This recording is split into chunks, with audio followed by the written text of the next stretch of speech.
Yeah, I'm not entirely sure how comfortable he'll be with it. Conqueror himself is also a pretty good India player. Right. Looks like he is actually going to pick it. I was a little bit expecting him to switch to the mirror, but this is also quite good. Of course, both civs are pretty good on this map just because of the yaks, and they both have multiple scouts to abuse it. India, of course, also gets the extra XP from those yaks. And yeah, there's also a couple of options available to India that's maybe not as easy for France to go for, such as water. We'll see if Turk goes for that. I don't really expect him to. He's not a super heavy water player, but it's definitely something that's available to him. Yeah.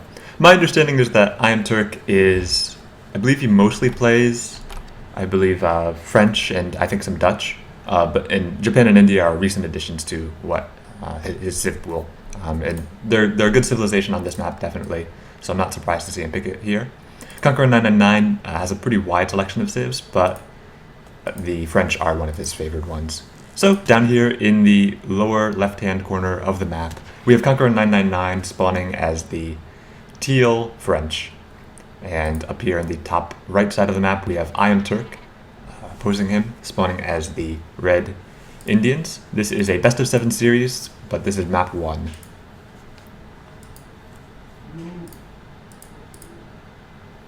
Not a whole lot happening so far.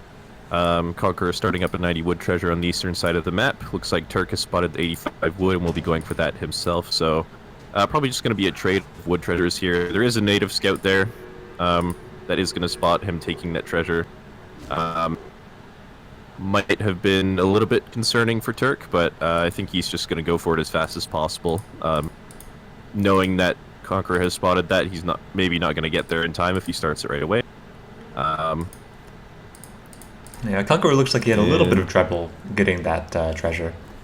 Yeah, it looks like he reset the tiger or the lion maybe one time too many, but not too slow anyway. So still gonna be fine there. I think that also as for yaks, I'd say that Conqueror is going to be pretty far ahead in them. He found 2 groups of 2 yaks as opposed to Turk's 1 group of 2, and he's also found a couple of the groups of 1 yak now, so he's in a pretty good spot there. Yeah, it looks like we've got 3 in base right now. Conqueror has walked by this 50 wood treasure. It doesn't look like he's going to be picking it up just yet, probably waiting for the crack shot to restore. But he might catch some of the yaks on iamturk's side of the map. He looks like he got 1. I thought there might have been a second, but no, there's just 1. So maybe we can talk a little bit about the matchup now. Sure. I think traditionally in this matchup, France usually wins by, well, it depends a little bit on what India goes for, but France usually likes to be in the fortress age in this matchup. India tends to struggle against civs. They get to fortress pretty quickly, and France is definitely a civ that can do that. So we'll have to see what type of strategy Turk goes for, but if he goes for any sort of aggressive strategy, I would expect Conqueror to probably go for some sort of musketeer semi or something like that. But Turk is definitely he's not a one-dimensional India player. Like a lot of India players, I feel like they just go for, you know, the 4 dagger 4 and the Sea Boy Rush and all that sort of style of play every single game. But I've definitely seen Turk mix it up, so he could go for the Cardimata for sure. We don't see any forward villagers coming out yet, so that's looking more and more likely. No, okay, now there is a forward villager coming, so we are going to be seeing a forward aggro. Yeah, a bit of an interesting set of contentions going on in the middle of the map. Both Conqueror and iamturk did spot that 50 wood treasure, and they had a contention over it, although Conqueror did manage to pick it up after doing the crack shot. After that, I believe iamturk stole one of Conqueror's yaks, but then Conqueror was able to steal it back with his native scout and get some damage done on these Indian explorers. They're getting a little bit low, at least one of them is. This is pretty good if for Conqueror right now if you're looking to defend against some early pressure, like for example from an aggro. Getting the Indian explorer hit points down in age 1 is going to make them a lot less effective coming into age 2. Looks like one of them is actually getting quite low, and actually Conqueror stealing another treasure from iamturk. But then the stomp. Nice for iamturk. So that Explorer is going to get pretty low. It might not go down. Actually, it does look like Conqueror does get the snare, and iamturk's going to have to do some stuff to get rid of that. Yeah, he's trying to block, but I think it's dead now. He can just switch to range mode. Yeah, that's going to be a nice pickup for him. I think he did delay his trading post a little bit for that, so killing the Explorer will compensate for that. Probably not going to miss out on any XP as a result. Yeah, that's going to hurt Turk's rush a little bit. Looks like he's maybe going back to build a trading post of his own. I wonder if he'll go for the stagecoach line himself before he chooses to actually do any sort of push. No market or anything for him just yet, but he could potentially add that in if he chooses to go for sort of a slower sort of timing instead of early aggression. France is, of course, very hard to rush as they have CDBs, and CDBs are very resistant to sepoy fire, of course, with the 40% range resistance. Also are pretty good at dishing out damage themselves, so he may choose to go for more of an economic option as a result. Looks like Conqueror is starting with that barracks, putting 4 villagers actually onto it. He wants to get this up as soon as he can. Even though there's not going to be too much aggression probably coming out of iamturk right now. This Agra is aggressively positioned, but it could be certainly more aggressively positioned if iamturk was going for something very fast. And we can see with this trading post from iamturk that he is not going to be going for an all-in build just yet. It will be interesting, to see if that second trading post goes up for iamturk. It looks like Conquerer999 definitely wants that. Well, now he's moving his Explorer away. Yeah, and that was an interesting decision, actually, because I feel like most players, they just build it with one vill because, that's the most efficient way to build the building. But building with 4 vills does get up very quickly, and, maybe he didn't need it for the first batch of units. So maybe he knew he didn't need it for the first batch of units, but it's going to, regardless of that, it's going to mean that he could potentially still get out an extra batch of musketeers before the sepoy arrive at his base. So it's still going to result in more units for this timing, and actually even arranging his yaks into a nice little wall to sort of prevent sepoys from pathing easily into his base to his gold mine and the hunt and stuff like that. So that's very cute right there. But no, Turk actually not shipping 5 sepoy or anything like that, just shipping 600 wood, going to be making a few sepoy to sort of pressure this PP. He's probably going to have to run away, doesn't have a lot of units to fight these muskets, but it's still definitely a good strategy. Also, cleaning up 150 coin next to this aggro fort is going to help him trade a few more sepoys for this timing. But no consulate or anything like that coming up just yet, so I'm not sure. Actually, this is Conqueror's getting a really good trade here with these muskets. That's unfortunate. Yeah, wow, actually getting pretty much all the sepoy down. I don't think he's lost a single musket now. Only losing. He hasn't his Explorer. lost a single musket, no. Yeah, and getting the... Wow, that was a really good trade for Conqueror. And I think he's going to be pretty happy about that. He's going to be probably feeling pretty comfortable to actually just age up. Maybe he might not even want to train any additional muskets after that trade. Just get up as fast as possible. Going to be dropping that second trading post now. Definitely going to go for stagecoach. And yeah, he's looking to be in a great position after that trade. Yeah, looks almost ready to age up, probably just waiting for that 700 coin to come in. But he's had a pretty strong economic build. He's gone 4 couriers into 700 wood as his age 2 card, but still has won the engagements in early age 2 pretty handily as well. Protected both trading posts, going to be in age 3 pretty soon, possibly actually just gathering to age it looks like, and he's going to be saving that shipment up, which is also a good decision, although it might be not quite the macro that he was hoping to have. iamturk, meanwhile, he's rebuilt that sepoy mass. Looks like he's going to be coming in now. But Conqueror999 had that scout position and now knows what's coming. He sees the Gurkha, he sees the number of sepoy. Unfortunately, losing the scout, but nonetheless, I think that he's happy with this trade. Yeah, and this could actually be a pretty risky timing. It looks like Conqueror just decided to try to gather up all that coin manually instead of sending 700 coin or anything like that. So he's actually not got the greatest mass to defend this, and he's not going to be up maybe quite as fast as he'd like to be. However, still going to be difficult to deal with those CDPs if he chooses to fight with them. Does also still have Minutemen available. Yeah, and Minutemen coming out from the back. is to be a little bit careful here. There are a few Gurkha left, but not enough to do a huge threat to the Musketeers. Courier is coming in to fight as well. This is possibly a good trade for Conqueror999, as long as he doesn't lose too many couriers. I don't think he really cares about the muskets right now. He just wants to be able to destroy this army, not lose too many couriers, and be in H3 in a good position. It looks like, yeah, most of these sepoy are going to be going down. I don't know how many couriers he lost. We can do a check on that.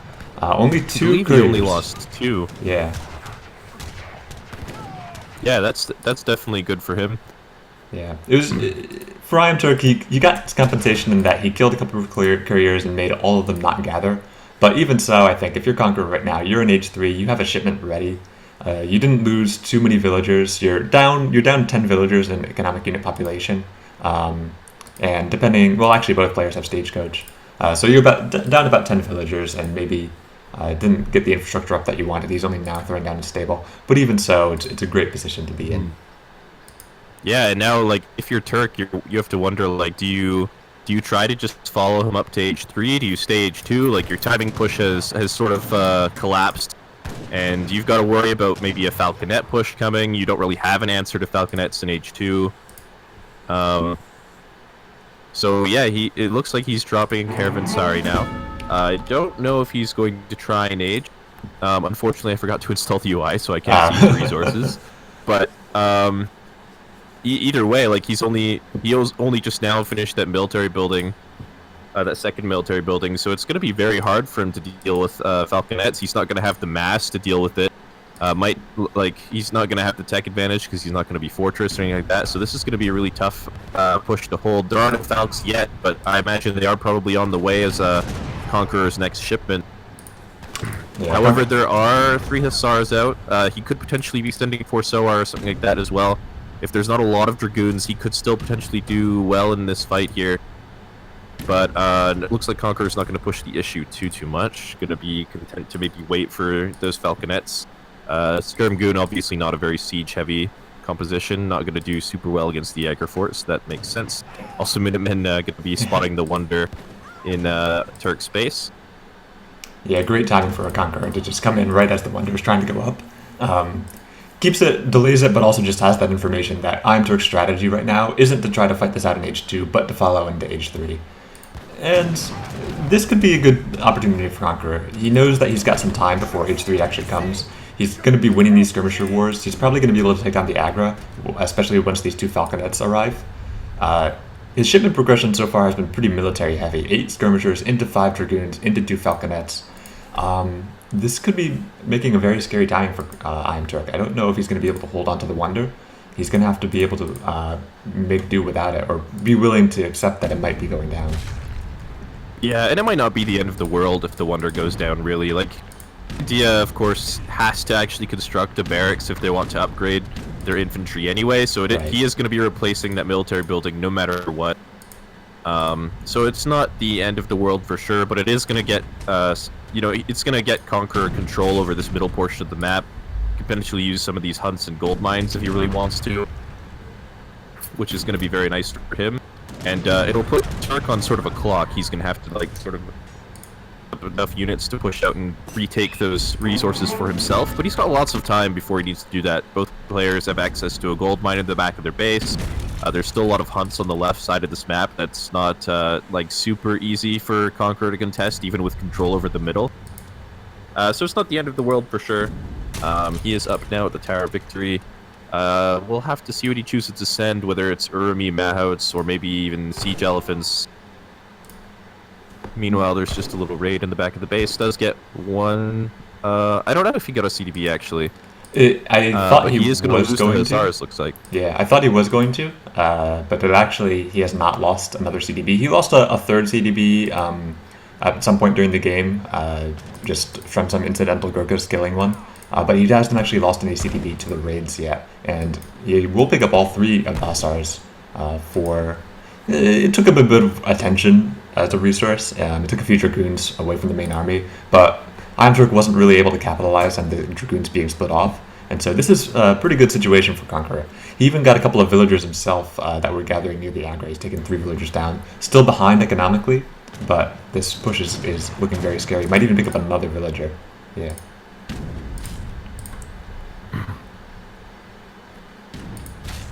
Yeah, it looks like he just finished canceling his relations with the Ottomans. Going to be getting the British consulate soon.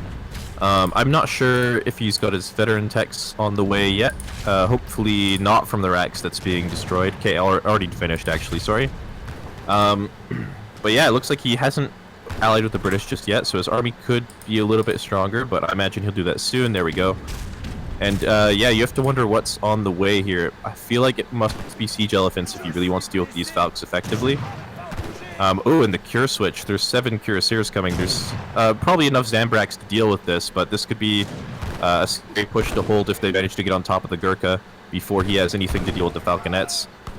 Yeah. Minutemen going to be popping out, getting onto the Dragoons. Gonna be tough. The skirm count is actually pretty low right now for Conqueror. He's jamming those queers in, but they didn't actually get quite the connection they wanted. Yeah, but the Falcons are actually just dropping the Minutemen in the back. And once these cures are gone, like you said, there's not enough skirmishers here for Conqueror. This is going to be difficult for him to deal with. Those Falconets are really his answer to the Gurkha mass, and there's one Falconet left. It's not going to be a super big threat. He can just walk in and focus that down with the Gurkha. And once that's down, looks like he's actually going to be able to win this fight pretty convincingly.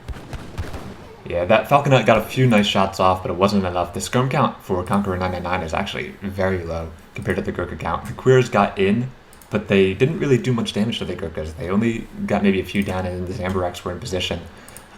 Even though there were 7 cuirassiers out, it wasn't really enough. And now, even losing another one. And yeah, losing the Falconets, I think, did just not the best control over them.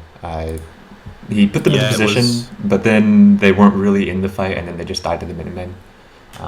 Yeah, I think he was really sort of anticipating like either like an Urmi shipment or a siege elephant shipment or something like that from Turk.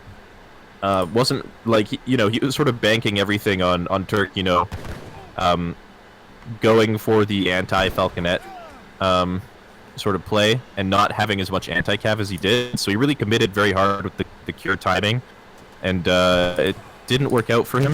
And it's going to be really challenging now, actually, because Falconets are one of the main reasons that this matchup can be so difficult for India. And now that they're gone, with India, also sitting with such a great economy as well, 3 town centers up as well, and now control over this gold mine in the middle map, going to be picking up a couple CDB. This is actually looking really, really tough for France. Yeah, he had an opportunity to make up that economic lead, but now with these 3 town centers for iamturk and losing a few to the CDB in the middle of the map, things are not really going Conqueror's way anymore. He has a few more queers, but the Zambrak count is actually still very high. They're going to get into a nice-ish position, but I don't think it's going to be enough. The skirm count is a little bit better now for Conqueror999, but still not enough to really make a dent in the Zambrak count before they manage to kill all the cuirassiers. Conqueror999 has to pull back again, and he's starting to run out of map control now. iamturk has retaken the center of the map with this second town center, and after yeah, and he's yeah, go ahead, sorry. Yeah, he's just been focusing the Zambraks. He could have more cures on the way. If he does manage to whittle that Zambrak count down enough, he might be able to get a good trade with these cures. There's only 4 of them, though, did not get a full batch, and he's actually just going to call GG before he even fights with them. And yeah, that's really surprising. I thought he was in a really good position after that big trade in the early colonial, and then the timing pushed kind of fell apart. He got control over the middle of the map with the 2 Falcons, but then he just committed a little bit too hard to the cures, didn't play it safe enough, and lost the Falcons pretty much for free, and then yeah, it wasn't able to really deal with the Gurkha mass after that. Yeah, it's interesting watching that, because it seemed like when you're doing the scrum goon composition as iamturk was doing, you have the ability to take fights sort of where you want them. You never really have to take an engagement unless there's a lot of cav on the opposing side. And iamturk, what he did was he managed to take that engagement away from the Falconets, turning it into skirm goon versus skirm goon or skirm goon cav. But there wasn't enough cav to really make for a threat. iamturk just focused it all down, and from there it was fewer skirms and fewer goons against a lot of Gurkhas and Zambraks, and not really any Falconets to speak of. As a result, iamturk was able to convincingly win that fight and then take the game from there. Which was surprising, I agree. Conqueror looked like he was in great position. He had a very clean H1 where he had pretty substantial, not a substantial advantage, but a decent advantage even in age 1. Won age 2 pretty handily, had a great timing into age 3, but then it sort of fell apart at that one fight.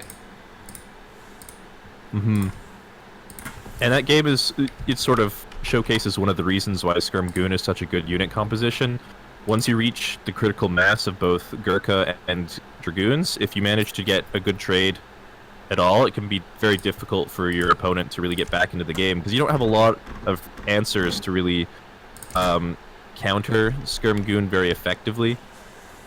With, the goons just cover the skirmishers so well, and really your only answers are like a big cav switch and hope that you can deal with the Dragoon mass effectively, or falconets, and he'd already sort of exhausted both of those options maybe before he even really needed to, and yeah, and he loses as a result. Well played by Turk, recovering after those bad trades. He played pretty calmly. He didn't overreact with a big tech switch or anything like that. Just stuck to his game plan and then managed to work out.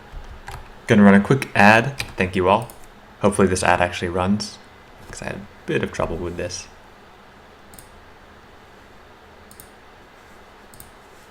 Let me know if an ad actually runs, because I clicked the run ad button. That's what we get now that we're partners. We get to run ads. But I'm having a little bit of...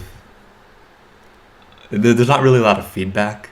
Like when you press the click button to run an ad, you don't really get any indication that you have actually run the ad or not. So let me know if these are actually running, because I guess if an ad's running, you're not going to hear any of this. But if an ad's not running, you will hear all of this. So that would be great. Yes, so I guess if there is no ad and you hear this, let us know. Yep, and then I mean, I don't really have a solution ready if there was no ad. Well, it's not the end of the world. Yeah. We don't have to play ads all stream anyway. Yeah. So anyway, I think the ad's over if it ran at all. So just a quick thank you to the Castet for that $2 donation. I'm sorry I didn't read it out during the stream, during the games themselves. Thank you also to Etta Holland for the multiple different cheers. I wasn't able to read your messages in time. I kind of didn't, my resolution wasn't good enough to actually read what they were saying, but nonetheless, thank you. iamturk clicking into Japanese for this matchup, and then Conqueror with the response as Germans. This is on Tibet, actually, so not the, maybe, I'd often expect to see one player at least picking China on this map, but I could see both of these civilizations on Tibet as well. Well, yeah, I think Japan makes sense for sure. You have access to sort of a safer, food source. Yaks are very good for you as well. There's lots of good treasures, like lots of good wood treasures and food treasures to help your early game. And it's also you can construct shrines around these cliffs, and it's not always very easy to go off and siege them if you have to walk you can place one shrine on a hunt, then place another shrine on the other side of the cliff that's on the same hunt. You go to siege one shrine, and then after you finish that, spend 10 seconds walking all the way around the cliff to get to the other shrine. So it can be pretty challenging sometimes to clean them up effectively. So it definitely makes a lot of sense. Germany, on the other hand, I'm actually not sure why you would pick Germany on this map, I guess. He's got a 200 wood start, so it looks like he's going to be walking towards that trading post at the beginning. And because he doesn't have a second scouting unit, he's going to be forfeiting a lot of control over these treasures and yaks in the middle portion of the map. But Germany, I guess, does still have a pretty good timing in the early game, both in Colonial and in early Fortress against Japan, so it does sort of make sense in that regard. Yeah. Thank you very quickly to Griffoon for your subscription. And yeah, what you're talking about with Germany, I remember we were actually watching a game of on Tibet where one player picked Germany before, and I remember the situation that occurred was that the Germans made a lot of handcav, their Uhlans, which are one of their best units, but they were never able to get a good engagement because of all the cliffs. It was always difficult to get a good angle, and as a result, they were just never able to take a fight. That's very true. This map also is, like you said, not very open. There's a lot of choke points and stuff like that. It can be very difficult for the melee unit compositions to get in there and really get an effective engage for sure. But yeah. I guess one thing going for Germany on this map not going to be super relevant against Japan either, though. Is just it can also be pretty difficult to deal with raiding units with all the cliffs and stuff like that. If your villagers have to walk around the cliff to get to safety, or you have to send dragoons all the way around a cliff or something like that. It will maybe come into play with these gold mines later in the game, but other than that, Japan's usually going to be pretty safe with those. With those cherry orchards and stuff like that. So, yeah, I'm not sold on the Germany pick just yet, but we'll have to see how he chooses to play it. Yeah, he could potentially go for a stagecoach line or something like that. That is something that he can do on this map that maybe he couldn't do as easily as another Civ. Maybe that's part of the plan. I would be curious to see if he tries to do some sort of H2 play. Like, I know I Am Soldier would probably play this matchup out in H2 with crossbow pike aggressive style. It seems like that would make a lot of sense to me, because it's going to be so hard once you get into H3 to play a handcaf comp on cliffs like this, especially when Japan is known for having really strong Yumi comps once they get into H3 and H4, where the Yumis just kind of kill everything before the cav even get into position. And so I could see Conqueror try to go for some H2 play. The problem with that is that if you go for H2 play, if you go for H2 play against Japan on this map, it kind of makes a little bit more sense maybe than going for H2 play on another map against Japan, just because on this map they only have 2 berry bushes. Right. They don't have, maybe 2 orchards or like 3 or 4 or 5 berry bushes like they do on some maps. So they'll have to send cherry orchards quite a bit sooner than they otherwise normally would. And as a result, you could maybe get a really good timing when maybe they'd like to be sending 5 Yumi or something to be holding your push, but instead they're sending orchards, and then it becomes very difficult for them to hold. But that being said, I don't really see Conqueror as a very aggressive player most of the time. And especially with a civ like Germany, I feel like he's probably just going to play pretty standard. Maybe go for like a few units in the early game just to harass or, see shrines and stuff like that, and then go up to Fortress. Well, we currently see the market going up, and if a villager were going to go forward, at least for a tower rush, it would have already gone forward. So I agree that it looks like we're going to see Conqueror go for some sort of standard play. We'll see. We'll see if he's able to pull it off. I do think that it's going to be tough for him to path around all the cliffs. So he might have to play a little bit more cleverly than you might normally have to as Germany in this matchup on a normal map. I guess we'll also see if he just tries to go for some of the trade route. He does see a nice treasure right here. I know he picked up a 75 food earlier, and now he's going to get this 85 wood. So that's terrible.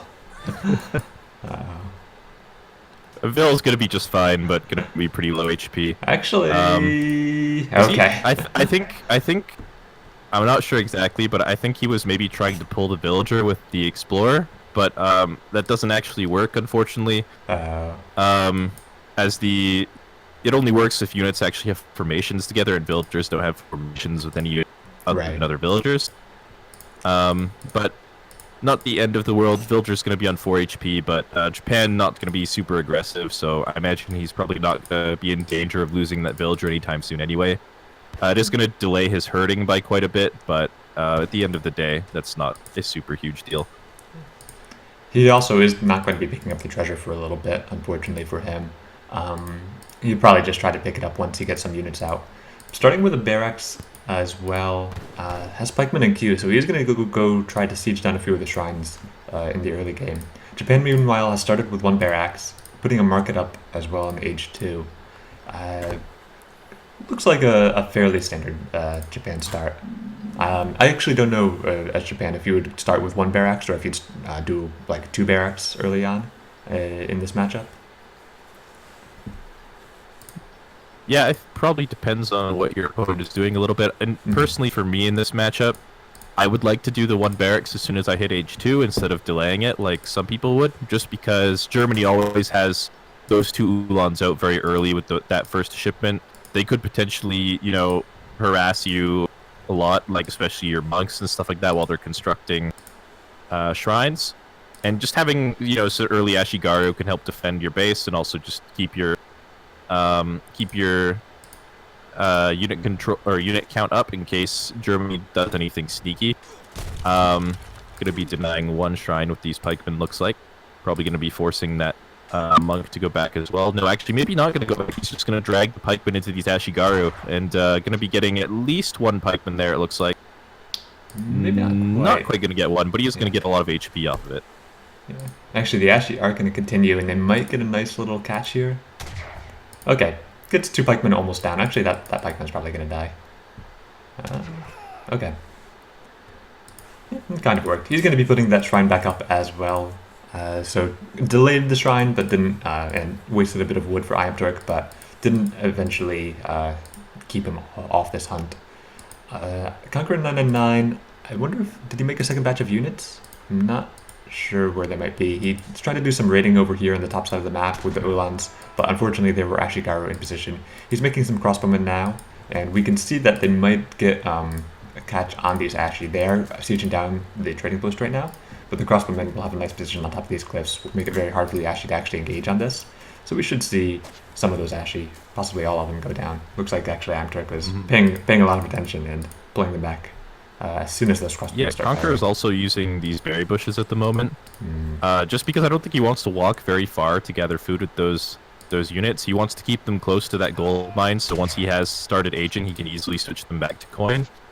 So that's a very good way to save villager seconds. The berry bushes don't gather very fast, but because you aren't going to be walking them a lot, it's still going to be saving you villager seconds most likely. However, there's a small timing here coming with a couple of Ashigaru and a Bastiero. Probably not going to do a lot of damage here, but he is going to get some information, is going to force some idle time and stuff like that. Looks like he might even delay the age up a little bit with by denying that gold mine or that gold crate. No, it's only got 10 gold left in it, so probably not. Oh, yeah, Conqueror's already aging aging, up, my yeah. bad. Has to be careful not to lose. One settler wagon not paying enough attention there. Yeah, That's a nice pickup for Turk, and he's got to be aware that the age up is in queue, so he's just going to sit under this town center and do as much damage as possible. Forces the Minutemen call. Not going to be too concerned about that, probably.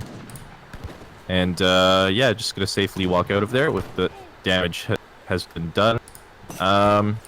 And now behind this, what do you do as Turk? You know the age up is in. You probably don't want to stick around and fight for too long, as there could be skirmishers and other big unit shipments coming.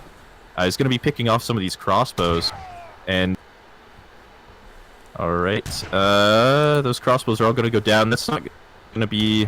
I don't think that's going to be too bad for Conqueror. He's going to have to run these Uhlans and pikemans like all around the cliffs, probably. Yeah. But shouldn't be the end of the world for him. They are pretty fast. The Explorer may be slowing down the pike a little bit. He's trying to pull the units with the Uhlans, but unfortunately it's an even group of units. Now that one pikeman has dropped, he'll be able to pull them a little bit more easily, but so far not doing the greatest job of it, but does manage to pull the pikeman away a little bit now, and that's going to give him some breathing room. Meanwhile, though, although the 8 skirmisher shipment has arrived, these units are going to be able to defend this trading post on the southern side of the map. Actually, Conqueror turning around and fighting the Ashigaru up top. Getting a good trade there. Yeah, Turk's actually going to be losing a lot of units here, it looks like. Yeah, it was an interesting little set of engagements that went on. Conqueror was running back with all of his units when he had crossbows and pikes and Uhlans back into his base, but then iamturk and Conqueror both realized that iamturk actually has the larger army and Conqueror needs to be running away. But now the reverse sort of happened. iamturk was fighting, and then at some point both players realized, oh wait, this actually works in my favor now. That is to say, Conqueror's favor now, to just take these engagements, and getting a lot of units almost for free. Actually, a few of the remaining Uhlans and pikemen are probably going to go down with these Ashis in position. They were trying to siege down a shrine, but most of them are probably just going to go down. Starting now with war wagons and skirmishers for Conqueror. He's got a full batch of 5 war wagons out. A very nice start. And it looks like he's going to be maybe not avoiding Uhlans entirely, but he's not going to be making a lot of them so far.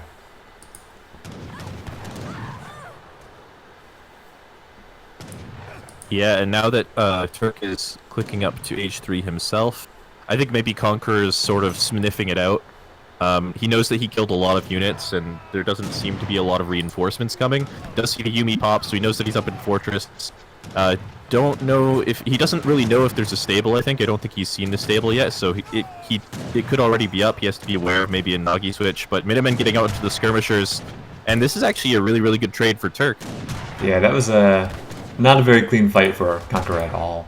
The Minutemen came down right on the skirmishers. The war wagons weren't really organized. They were sieging down a barracks for a while, and so he's going to lose all these skirmishers. Loses one war wagon. Not too bad to lose just one, but even so, it's unfortunate. Those are expensive units, and losing all the skirmishers means that his ability to put pressure on iamturk is kind of reset until he can make that skirm mass large again. Definitely hurts. He sort of fell prey to the same mistake he made last game, where the second Turk age is up, he's like, all right, now I have to just go all in. I have to try and fight now before he can really do anything. And unfortunately, it sort of ended the same way as the first game, where the Minutemen sort of ended, the timing pretty effectively. In the first game, they managed to kill the Falconets. This game, they managed to catch the skirmishers. And now he's sort of established himself in Fortress. He's, getting his vet Ashigaru upgrade, getting his vet Nagi upgrade. He's got his orchards out, so he's, doesn't have to worry about food for the next 5 or 6 minutes or so. And this looks like a really challenging position for Germany now. Yeah, and he does have to be a little bit concerned about this gold mine, but there's not, like you said, there's not a lot of skirmishers to really apply pressure here. Just going to be taking some pot shots. Going to be pulling those skirmishers away from the Nagi, but not going to be super impactful, looks like. Nagi do manage to snare. Ashigaru are pretty fast, so they manage to catch up and pick off some of those units as well. Yeah, we could see one of the issues with war again, wagons. They can't really hit and run, and the Nagi are able to get onto them. A lot more war wagons coming, but oh, look at that pathing. It's terrible with the tree and the villager and the house all coming together. Losing another war wagon. This is probably the best position for Conqueror to take a fight, but there's a lot of Ashigaru, but actually the Jaeger's coming out, and now this fight's going to go in Conqueror's favor. Yeah, definitely the Jaegers are very good here. And doesn't really have a good answer to that. He's sitting on a shipment. He just sent it. Unfortunately, I don't know what card he is sending, but we'll have to wait and see what he chooses to send here. He could potentially be sending something like Flaming Arrows or something to deal with this. I would not anticipate him to be sending Yumi, as he's just been massing Ashigaru so far. And it would take a little while to mass a Yumi mass that could really deal with this. Also, Bashiro's sort of pathing towards the base a little bit by mistake there, but doesn't get spotted by any Ulans or anything like that, so going to be just fine. And yeah, now that the Jaeger's out, he's going to be able to apply a lot of pressure onto this base, and we'll have to wait and see what Turk's answer to this is.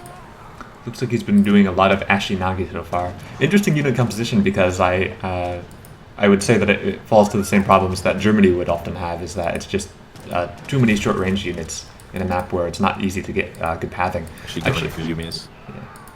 Oh, okay, Yumi coming out. Yeah, dangerous position for those Jaegers to be in. Yeah, and Nagi look like they're going to be getting the snare on.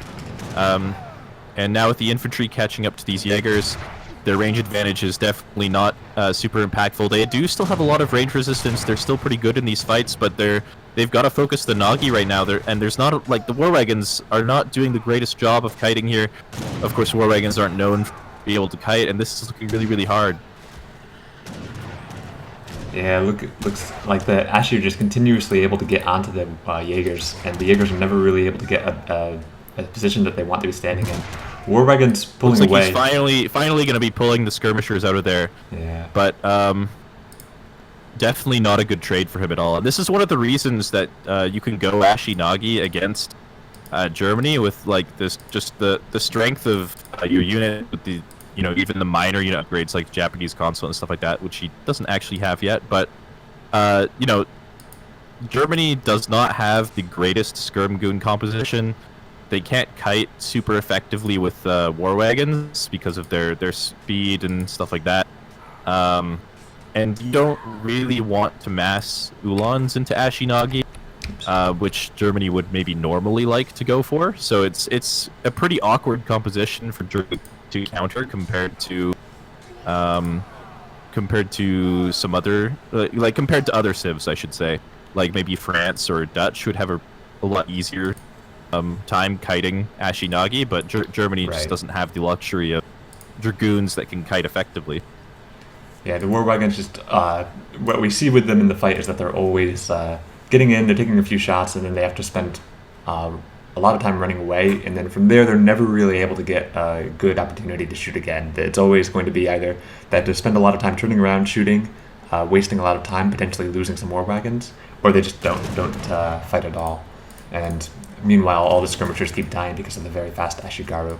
Taking down a few shrines right now, getting some nice raiding in as well, and actually it looks like Conqueror might get another very good raid. But he has to be careful now because the army from iamturk is looking very scary. He's got all three types of units right now, Cav, Ashi, and Yumi, and the corresponding army for Conqueror999 doesn't really contain much. It's got a few Uhlans, it's got a few war wagons, but the skirm count is extremely low. And the positioning of units right now is actually really good for iamturk, having the Yumi against all the units that the Yumi counter, and the Uhlans getting caught out by this Nagi for a bit. Now, actually, the Yumi are going to be getting engaged on by the Uhlans, and the Yumi are kind of jammed into a questionable position, although the Ashi are in a nice one. It's going to be tough. I see a lot more teal than red. It was looking like a pretty, it was looking like it looks like it's just going to be the more stuff principle, but the fight looked like it should have been won a lot harder by Turk. Looks like the Uhlans are finally getting cleaned up now. There's a few skirmishers on the side, but other than that, there's not really a lot of there's no answer left to these infantry. And yeah, at the end of the day, it looks like just the severe mass pulls out the win there in that fight for Turk, but it definitely could have been a little bit more convincing. However, that being said, now that he's won this fight, he's got control over this section of the map. He's going to be shrining what remains of this hunt, making it even more difficult to access. Also going to be forcing Conqueror off of this gold mine, and that's going to be the game. Yeah.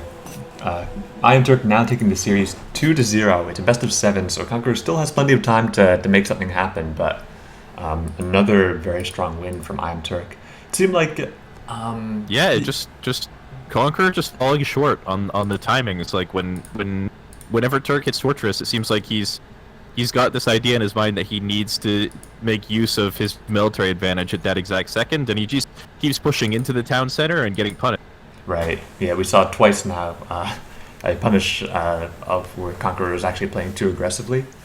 In addition, yeah, I think that last fight looked like there was an opportunity for Conqueror to make a bit of a comeback, but I mean, his positioning at the start of the fight was terrible, but then his positioning at the middle of the fight was phenomenal, just due to the placement of the anti-cav and the cav, and the units that the cav want to kill. But even then, yeah, as you were saying, the more stuff principle held. iamturk just had probably twice as many units as Conqueror did at that point in time, and it fell apart, and then shortly afterwards the game went to iamturk. So I'm going to run another ad. Hopefully these are still happening. We'll find out.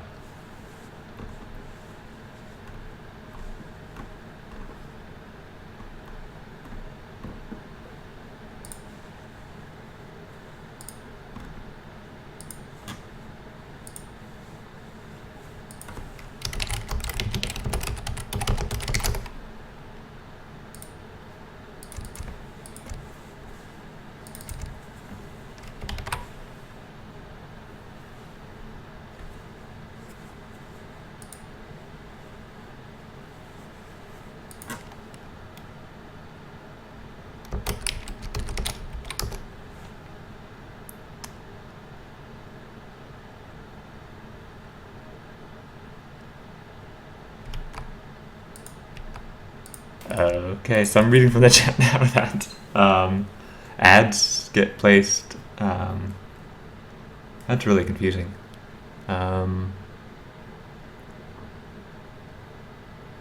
So it seems like ads are getting placed 2 minutes, like, so when I place an ad down, it gets placed 2 minutes in stream time before when I want it to be placed, which is... Wait, it gets placed when, sorry? So we're on a 2 minute delay, and my understanding is that, so I just put an ad down, but then that happened 2 minutes ago in stream time. So it happened right during that last fight. And oh no.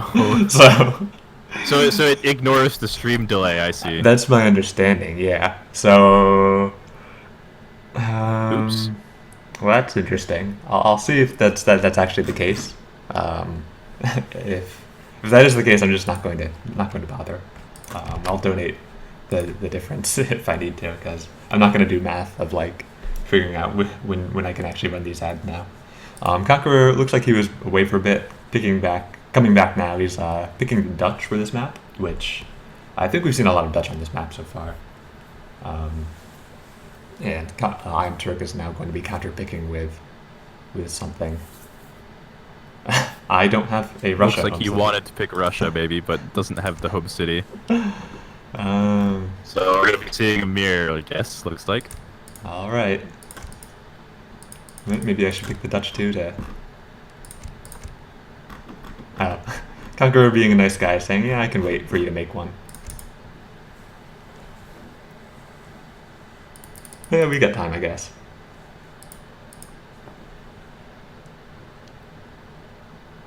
Alright, I'm content to just pick Dutch. I mean, if you don't have a Russia home city, how much... I must imagine that iamturk has a few Smurfs around, and so he probably has Russia on some of these Smurfs. And so it's not like he's never played Russia before, and he's not just trying to pick the best civ for this scenario, even if he's never actually practiced it. I'm guessing that he has played Russians, but just turns out that he doesn't have the Russian civ on his main account. Mm-hmm.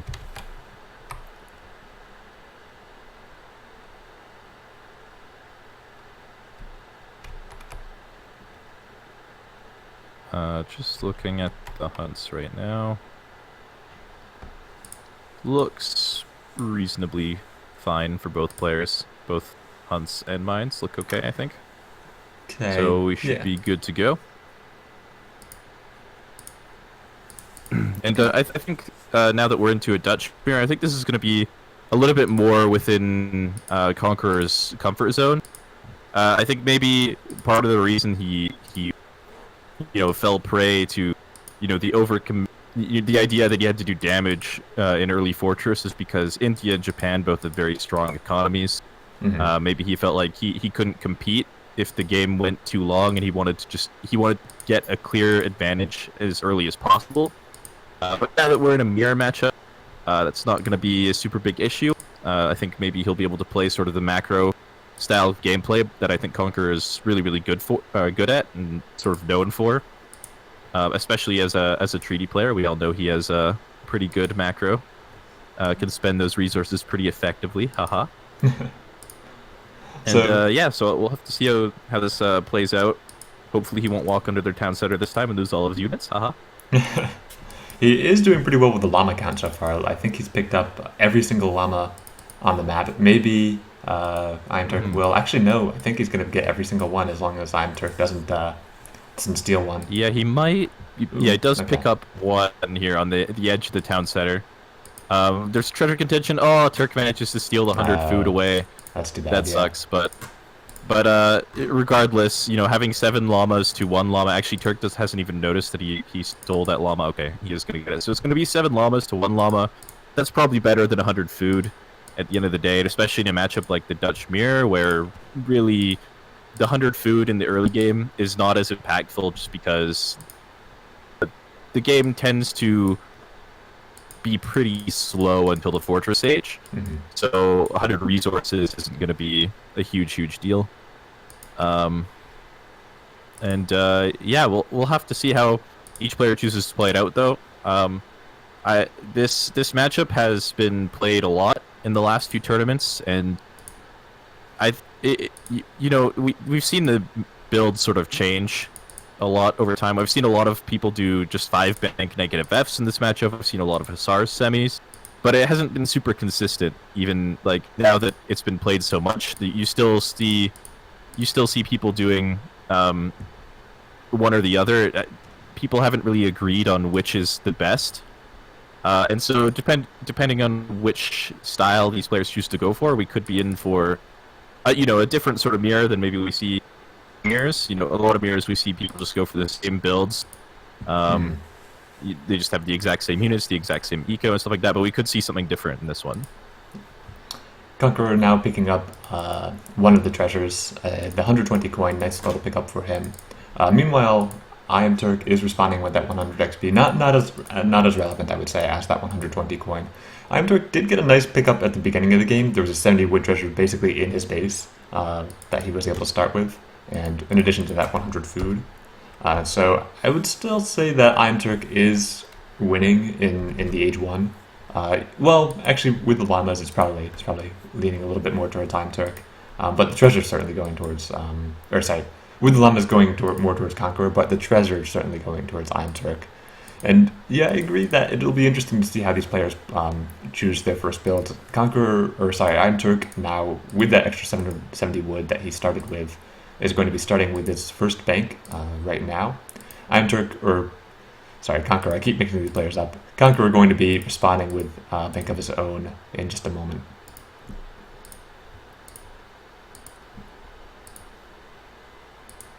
Yeah, looking pretty standard so far for both players. Probably going to be just the ordinary 700 wood build that we've been seeing a lot of whenever Dutch has played. Where you just get the 3 banks as fast as possible, and then you sort of, once you have the 3 banks up, you choose either to drop your military building or to go for 2 more banks. Mm-hmm. And yeah, both players gathering the wood now. Definitely going to be dropping banks with those. 700 wood going to be on the way for sure. So yeah, nothing unusual here. Not too much for the players to actually do until Age 3 then. I think most of the treasures have been taken. There might be an attempt to get this native scout by iamturk. Looks like maybe he's not even interested in that. So going to be picking up the last few treasures on the map. Conqueror is going to get this 50 coin treasure, which is nice. But yeah, waiting for the 700 wood shipments to come in to add their next banks. Conqueror has gotten his second bank up. Actually, iamturk has gotten it as well. And see now if that third bank's almost certainly going to be coming up. I think iamturk is going to be a little bit further ahead on that one as well. And actually moving a bunch of his villagers around. I think he might have accidentally drag boxed a bunch of villagers in an unfortunate situation. Yeah, and now there's a stable coming up though for Turk, and Turk's, he's in the base with his explorer. He's seeing that it's a 700 wood shipment. He sees one bank going down. Does see the stable go down as well. Turk knows what's up anyway. Yeah. Conqueror actually doesn't know that there's a stable up for Turk, but he does see a lot of villagers on the gold mine, which might be a giveaway that there are military units on the way. Regardless of whether or not he knows that the military building actually exists. He's going to be spotting it out now. It doesn't look like Turk's going to try and garrison any villas or anything like that to deny that vision. And yeah, it looks like both players are probably going to just be adding in a few SRs. Nothing too huge. But I guess the key here will be how many Hussars do you make before you try to age? Right. I believe iamturk, he has skipped that 4th bank to make that stable up a little sooner. Conqueror saw that the stable was up before his own was up, but he wasn't quite sure how fast. Now he does know that the 5 Hussars are out way before his Hussars are going to be out. He has 4 in queue. He might actually be able to get away with just 4 if he doesn't plan to be aggressive with them. If he wants to be defensive, then I could see him just sticking with the 4. He actually has house, so he might not even be able to get that. Yeah, fifth. but he did rush up the house to get the 5th one out, so he's going to have 5 out. This is the key here is Conqueror does not have a second batch of Hussar in queue, but Turk does. Right. So he could potentially have a decent timing with the second batch of Hussars, while Conqueror is trying to just age. He's probably going to be dropping a 5th bank with this 600 wood too. So there's not going to be a lot of units here to defend the timing. Could potentially get a lot of idle time done. But for the moment, he's just content to grab this 135 coin while he waits for that second batch of Hussars. It is here now, And we'll have to see if he chooses to push as soon as that treasure is cleaned up. Just going to be running towards the middle of the map here, not straying from his base too much. Okay, there we go. Now he's heading towards the base. He's going to walk over the Explorer, unfortunately.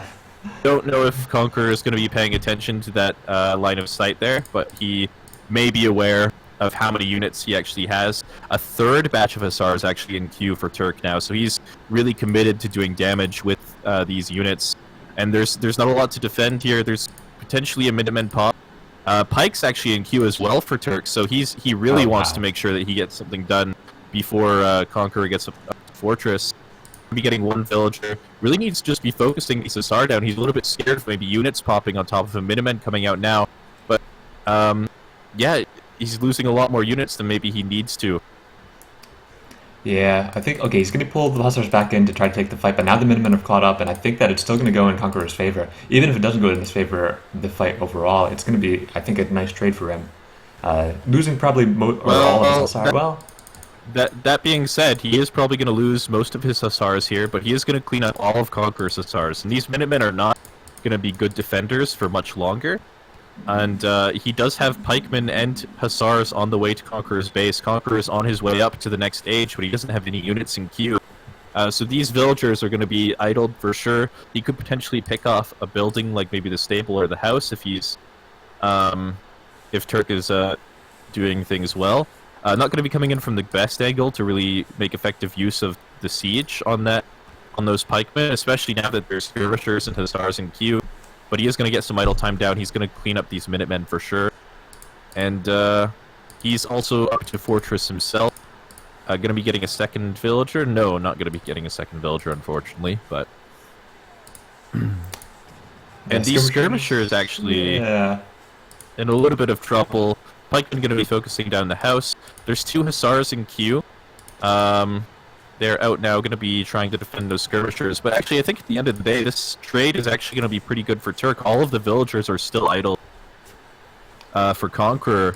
And once the smoke is cleared, yes, Turk invested a lot more into units for this pressure. But if you just look at the resource counts, now that they're both in Fortress, Turk has a very clear advantage. Right. In terms of resources, he can invest a lot more into the units in early Fortress, and I think he's going to have a very slight military advantage as a result. One thing going for Conqueror, though, is that he does have a 7-villager lead, so he will be able to outscale as the game goes along. As long as he's right, I did not. Yeah, it looks like Turk didn't build any additional banks, so I guess he's actually not in a super good position looking at it. Looks like Conqueror isn't really afraid of any aggression coming out because he's going for 1,000 wood next. He skipped the 700 coin in Age 2, so it's nice for him to be able to go 1,000 wood instead of 700 coin. Turk actually following up with 1,000 wood of his own, but I think Conqueror will be slightly ahead in shipment progression. I'm actually not sure 100%. I think he must have another shipment on the way right now. I don't think he'd be I believe he does, yeah, but. Yeah, Turk is sort of forced into setting that 1,000 wood because he really needs to get those banks up. Otherwise, he's going to be at a severe disadvantage the longer this game goes. 8 skirmishers out now for Conqueror, going to be forcing these Reuters away. Going to be losing 2.5 Reuters. Not the best trade ever, but he does get some information down for those units. At least he knows that there's a lot of skirms out now for... And we'll have to see if he chooses to change up his unit composition at all, because he knows that he's behind in economy. He knows that it's going to be pretty difficult to, compete with the skirmisher mass. He has a second racks up now, but I don't know if it's going to be enough. At the moment, he's just training skirmishers, so it looks like he's not actually going to go for any sort of tech switch. Maybe he's just going to sort of bank on maybe Conqueror overcommitting to anti-cav or something like that, but Explorer does manage to scout the unit composition, so he knows that there's nothing silly coming out here either, so he's probably going to be pretty content to continue with the skirm goon himself. Yeah, picking off a couple of raiders now and skirmishers, pushing onto one of the hunts that iamturk has. This could be a good opportunity for Conqueror. He has to pull his raiders up. Actually, the unit compositions are roughly even. I think we haven't seen a lot of reinforcing units out of Conqueror right now, and so I think that he may actually lose this fight. Well, it's going to be close. Yeah, but he did actually see the bank going up as well, so he knows that his economy has been better than Turk's the whole time. I don't think he's going to be super upset about taking this trade because it's going to be it's still applying a lot of pressure onto Turk, and now he's cleaned up all of it. Like, have to open up room for a tech switch in Hussars. He's got 2 Hussars in queue from both of his stables right now, and this is going to be a pretty challenging timing for Turk to hold if he's not careful. Like, right now he's super invested into these skirmishers to try and deal with this pressure, and once the Hussars come out, he might not have enough anti-cav to answer it as a result. Yeah, 5 Raiders, 4 iamturk, but yeah, I agree, if those 2 stables produce 5 Hussars each, this will be great. Conqueror now actually going for his llamas, getting a nice little food boost here. The economies are even because iamturk has replaced, or has added 2 additional banks, but Conqueror has been able to make use of his llamas, and now this might be a really good switch coming in. Even if it doesn't with the llama boost, I think the next attack from Conqueror will go really well, but I think it may not be needed. I think he may just be able to overwhelm. There's still only 5 Raiders. I don't see another 5 coming out yet, and there's a lot of Hussars, even without the veteran upgrade. This is really challenging to hold, and with the hunt there too, this could be the end of the game potentially. Getting a lot of nice damage down. Not too many Hussars left, but even so, I think it's going to be enough. The Minutemen coming out for iamturk. This has worked for him in the past 2 games, but I don't think it's going to work this time. Some of the villagers even going down, so even if Conqueror doesn't end the game right on the spot, he's going to get a lot of kills on villagers. It's now a 6 villager lead for Conqueror, potentially even higher. Yeah, he's going to, I guess, iamturk is going to be able to stabilize, but he's lost a lot of villagers for this, and Conqueror's, he just used up all his llamas. He's going to be able to actually make another big push pretty soon. He's got 1,000 food banked up. Maybe needs to do a little bit of macroing around to make use of that food, just by moving some more villagers onto gold. But I think that he's now in a pretty commanding lead, and fortunately for him, he's got the Minutemen call out of iamturk, and so he's not going to be able to lose again to the same way he did the last 2 games. Yeah, I mean, Turk has like a minor skirmisher advantage at the moment, but Skirm Goon is not a composition that can snowball very, very quickly. Right. So even if he has a minor advantage, it's going to take a long time for him to like make use of it. And since Conqueror has the better economy, he's going to be content to take sort of like these worse trades, just knowing that he'll be able to train additional units. And now that the reinforcing batch of skirmishers has arrived, it looks like it's actually going to be a pretty even skirmisher mass, which at the end of the day is just going to be an advantage for Conqueror. Also important to note, Conqueror actually has 2 unit upgrades in both infantry combat and cavalry combat, so his units are actually quite a bit stronger than Turk's. And yeah, this is going to be really, really challenging for Turk. Looks like he's just going to be trying to fight this infantry attack in for Conqueror now as well. Infantry combat only just now coming in for Turk, so pretty significant advantage. Going to be onto these villagers again, and I'm not really sure what you do as Turk from here. You have to sort of make some sort of tech switch or something like that if you want to try to get back from this position, I think, but not something that's very easy to do. He's not really invested into Hussars or anything like that at this point, and yeah, the skirmisher count is now in favor of Conqueror. Yeah, the tendency with Skirm Goon versus Skirm Goon is that if one player has more Skirm Goon, it's really hard to win just by taking more Skirm Goon engagements, especially when you're behind in economy as iamturk is. And there's not really a way, now that both players have made all of their banks that are available to them, there's not really a way to catch up economically if both players just continue to make 1 villager out of their town center every 25 seconds. You really need that second town center, which iamturk doesn't necessarily have the ability to put up right now. And so I think a tech switch is his best bet right now. And that's really the only way that you can get out of the problem of just having fewer units than your opponent. You have to be able to make something happen either by having units that you can micro better than your opponent, or having the right units in the right place that catches your opponent off guard. As it stands, Conquerer999, he's got the stronger skirmishers, he's got the stronger raiders, and he's got more of each. And he can afford to take worse fights because he still has that better economy.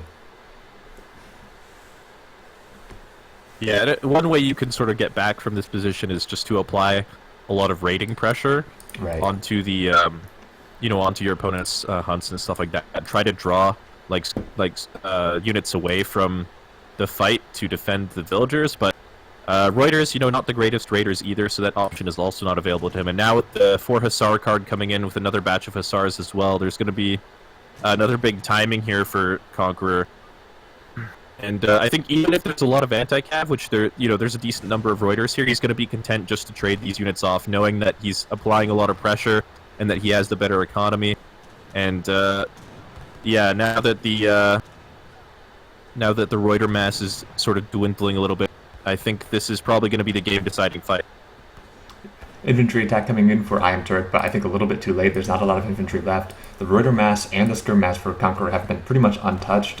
Only he's losing Hussars, and he's gotten great trade for that. A nice batch of 10 skirmishers popping out for iamturk, but again, I don't think it's going to be enough. And I think that we'll be seeing a GG coming out of this pretty soon.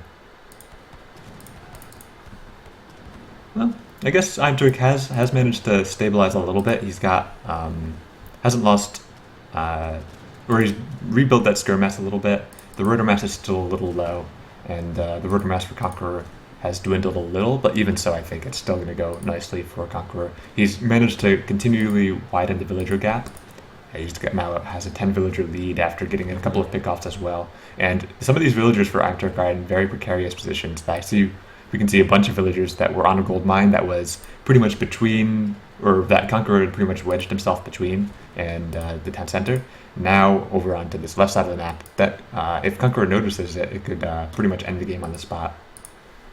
Yeah, it's very true, but at this point, the military lead is so much in favor of Conqueror, and he knows it. He's pretty content to just sit on top of the military buildings, just kill any units that pop out. Turkey has to train units from here if he wants to survive, but training those units they're just going to die like the moment they pop, right? Right. And Hussar is getting onto the skirmishers now. Not a lot of Reuters here to really deal with those. And now that there are Reuters defending that other group of skirmishers, is going to be moving to the other group with those last 2 Hussars. And picking off more vills from this berry bush. And this is only a matter of time at this point, it looks like. Yeah, and iamturk is going to be calling the GG. So Conqueror, he had a tough start, losing 2-0 at the beginning of the series, but now he's pulled back a little bit. He's gotten one game of his own, gotten onto the scoreboard, now 2-1 in iamturk's favor.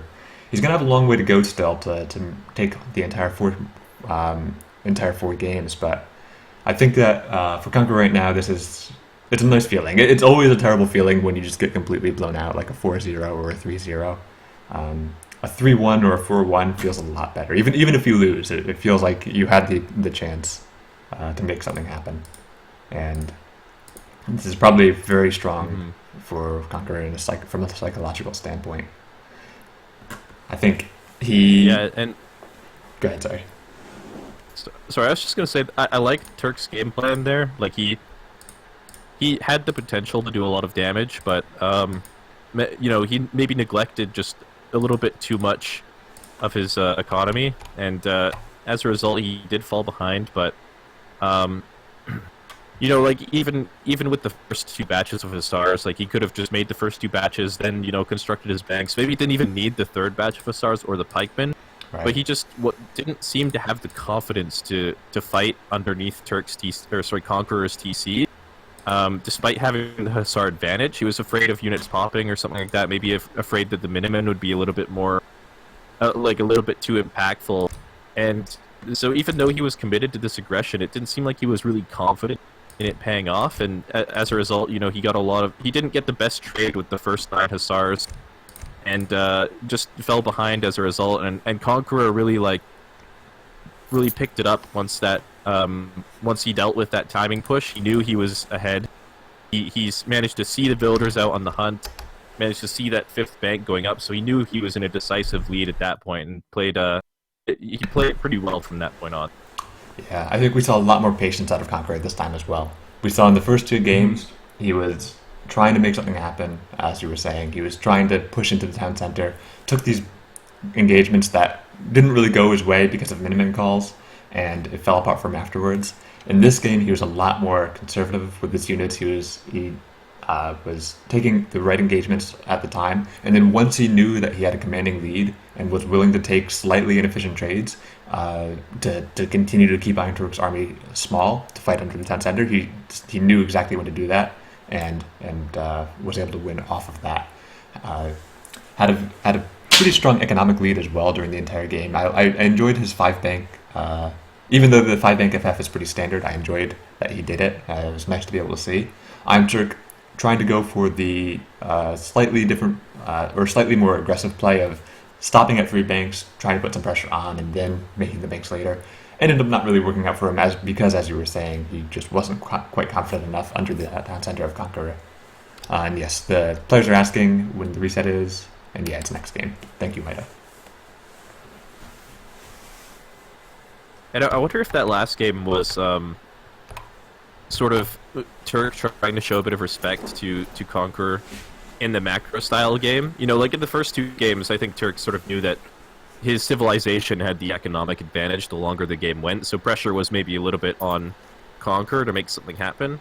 But in the Dutch mirror, where your economies are even, you know, Conqueror, very well known for being a very strong macro-oriented player, maybe was just a little bit too concerned that if you let the game sort of continue in the natural, like the standard sort of meta play for Dutch mirrors is just to play very macro-heavy. You know, get max out your economy as early as possible, then send a lot of upgrades and stuff like that. Maybe he was just a little bit concerned that Conqueror would be the stronger player in that situation and really wanted to sort of deny that type of game to him. So we'll have to see if that ends up being a common theme in the rest of the series now. Now it looks like we're going to be getting France versus India, so it's going to be we saw this matchup already. We'll have to see if it flips on its head. Maybe Turk will play it sort of similar to Conqueror. We'll have to see if he's still afraid of the economic potential of the Indian player and of, you know, Conqueror. So yeah, we'll just have to see how it plays out. Conqueror, known of course for being the best treaty player in the world, has a very strong macro style as a result, and I think he's definitely going to be comfortable on a civ like India, where the macro style is available to them. Of course, India is known for being very aggressive as well, but they have a strong macro game. I think that's been discovered a little bit more in recent years, especially with some of the EP changes. And yeah, I'm excited to see how these players play out this match. It's a reverse of Game 1, so in Game 1 we saw Iamturk on the Indians, Conqueror on the French. Now we have the opposite of that. The map is not as India favored as I think Manchuria would be, but I think there's still an opportunity to make something happen.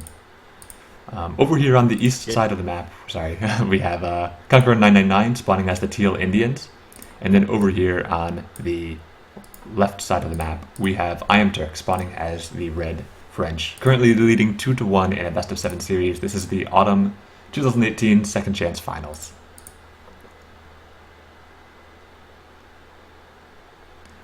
We might have to do a restart because it looks like Conqueror doesn't have that. Yeah, I was just looking at that too.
Alright, so we're going to be jumping right back into this game. Hopefully the map spawns a little bit more balanced this time around.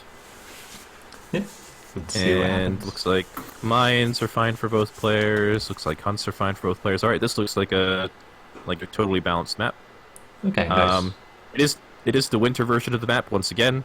Looks like gold start this time around, not the best for India. So this is actually probably quite a bit better for France this time around as opposed to the first game on Manchuria. With the gold start, it's going to be a little bit harder to apply a lot of early pressure or anything like that. There's also no yaks for India to really get the early shipments rolling. But there are still a lot of good treasures. He does spot 150 food right away, which could potentially compensate for that early gold mine. Looks like he's going to be walking towards that right now. Meanwhile, on the eastern side of the map, 125 wood for Turk. Definitely can't complain about that either. So good start for both players, looks like. And, yeah, do you want to introduce the players, I guess? Oh, yeah, before I get carried away? Sorry, on the western side of the map, we have Conqueror999, spawning in the teal colors as the Indians. And over here on the eastern side of the map, iamturk as the red French, 2-1 in a best-of-7 series so far in the Autumn Second Chance 2018 finals. Yeah, and as you were saying, both players are taking these treasures with the polar bears. 2 polar bears each on the treasure guardians. Looks like Indians are going to be able to take it pretty securely without losing too much explorer HP. And French, on the other hand, unfortunately, it's a little harder, I think, as French because you don't have that way to deal with both guardians at once. So you have to be able to eventually just start taking the polar bear. Whereas Indians, you can do the stuns a little bit more effectively. It looks like Conqueror's explorers both called Please Stun. One of them is Please Stun Please. Remarking on how much he wants these elephants to be able to help him take down these treasures. It's a pretty funny game. And iamturk 90 actually... coin, not going to be super impactful for India early on, but definitely will help him grab those market upgrades in transition and stuff like that. Turk also just taking 1 polar bear off of this villager treasure. That's also one thing you can do against India whenever you're playing a European civ. You can just crack shot Guardian, and then you can be totally fine with leaving the treasure alone. You don't have to be super concerned about your about the Indian player really going for that treasure fast without you being able to come back and contest it. Especially with like polar bears and grizzly bears and sort of the stronger type of guardians. So he's just gonna work on that villager's treasure slowly. Like there's not a lot of Conqueror can really do unless he wants to just straight up fight that and risk losing a monk or something like that. So that's definitely nice from him. Meanwhile, looks like Conqueror is just looking for any alternative treasures. Does stop at this 80 food. I wonder if he's going to pick that up. I would imagine that he's probably not. It's a pretty risky treasure. But, yeah, anyway. Yeah, the 80 food. Picking off another polar bear. And then, again, just following the same theme, going to be waiting for his crack shot before he takes that last one. Also going to be standing next to this trading post. Looks like he's done the majority of his scouting already. He's already scouted most of the map. Knows there's not a lot of other treasures in the map test. So he's just going to allow his explorer to heal up next to this trading post. And wait for his crack shot to recharge. And, yeah. Just going to be playing it nice and calm. Slightly aggressive aggro coming out of Conqueror. It's notable that it is on the side of the map closer to iamturk due to this trading line. So he is possibly going to go for an aggressive play to start. I know what we saw from Game 1 when Conqueror was on the French and iamturk was on the Indians, that the starting sepoy from iamturk really didn't work out. He lost pretty much all of them for not really any compensation. We'll see if Conqueror is going to even go for some sort of aggressive play like that, or if he's going to be more content to stay back. And if so, how many units he's going to make, and how it's going to go for him. We do see that trading post going up for iamturk, and as well, one for Conqueror is going up as well, which is an indicator that he's not going to be trying to go all in, like we saw in Game 1. Mm-hmm. I wonder if Conqueror is sort of hoping to take control of this trading post line and grab Stagecoach for himself. Yeah, that's true. The Agra is definitely positioned to defend these 2 trading posts pretty easily. He will have to invest a little bit of resources into killing off that 3rd trading post if that is what he plans to go for. But it's definitely a good option available to him, and if he chooses to go for that, doesn't have a market or anything down like just yet. He does have a lot of villagers on food as well, so he is definitely going to be training sepoys. I'll have to see if he has them in queue. Looks like he does not have any units in queue just yet. Well, he's not an H2 but... yet. Oh, sorry. I heard the age up, and I didn't realize it was only for Fred. Yeah. Alright, so yeah, sepoy in queue right away. He doesn't have to gather any coin, because he has a lot of coin from the early treasures, and also that gold crate at the beginning. So he'll be able to get a couple of batches of sepoy pretty easily here, it looks like. And we'll have to see if he's choosing to send units. If you look at the population, it looks like he is actually sending of some kind. I'm pretty sure it's sepoy, but it could possibly be Zoars. We see on the other side, Turk has actually started with a stable. Yeah, interesting choice. So it's not the musketeers that we might expect, or even the crossbowmen. The stable does mean that he's going to have a little bit of a harder time actually defending against sepoy coming in, and we do have actually very aggressive sepoys now. So I believe this is a full 12 sepoy plus even a Cherokee rifleman that he picked up. The native scout getting spotted, but I don't think a Conqueror quite noticed in time and not going to be able to take it down. Even so, this is a pretty aggressive push coming in from Conqueror. Maybe now not getting the native scout. Nevertheless, I think that it's going to be hard for iamturk it's going to be necessary for iamturk to be very careful about how he defends this. Doesn't lose the courier there. Yeah, well, nice. One thing maybe these Hussars will do for him is will enable him to snare this army. Maybe get a good trade down with Minutemen and stuff like that. I don't know if he actually has the resources. Okay, he does have resources for Minutemen. Going to be snaring this. He could potentially choose to fight with CDBs as well, but looks like he's not going to be doing that, as that would be a little bit more difficult. This is actually going really well for Turk. 8 crossbows coming out now too. Only lost 1 Hussar so far in this fight. His house is just barely alive as well. Ooh. And that was actually a fantastic trade for him. Yeah, that looked like it could have gone a little bit differently for Conqueror, but unfortunately, that was kind of a disaster. He didn't even take down the house. He got some of the Minutemen down early, and it looked like there was potential with the timing of the Hussars being slightly off from the Minutemen, that it looked like it could have gone in Conqueror's favor. But unfortunately, yeah, he only got 1 Hussar. Got some nice hit damage down on the rest, but even so, it's if they're not kills on the Hussars, it's not nearly as good. The crossbowman coming out from iamturk, he did use up a shipment as a result. But yeah, for iamturk, this is a great position to be in. Yeah, maybe the only disadvantage really from that trade was that he was forced to send the 8 crossbows because he didn't have any infantry available. Yeah. Meaning that he does have to send this 700 wood before he thinks about sending 700 gold to Age or anything like that. So he, will be slowed down to Fortress, maybe a little bit more than he would like. But in return, he gets to apply some counter pressure with these Hussars, buy himself some extra time that way. So it's not going to be the end of the world for him. Looks like he's going to pick up 1 villager.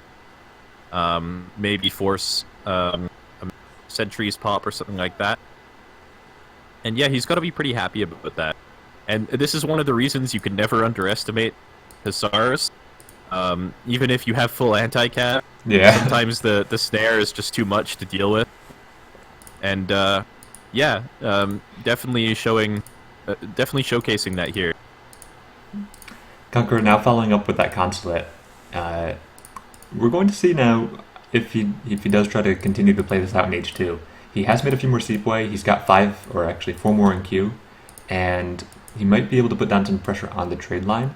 I don't think he's really going to be looking to push iamturk at all right now. iamturk does have a pretty substantial army with the Hussars, with some musketeers now added. He hasn't repaired that house yet, so that is a little bit of a chance for Conqueror to make something happen with just the slightest amount of aggression, but if you're Conqueror right now, you don't actually even know if his house has been repaired or not, and we're getting to the point of the game where it's not going to be too relevant anyway. He is moving the sepoys around. I don't know what he wants to do with it. I would like to see him... yeah, looks like he's just going to be waiting for the redcoats. Doesn't want to reveal the units, maybe. Yeah. He saw the 8 crossbow shipment and stuff like that. He knows that Turk is maybe going to be slower to Age than he would like.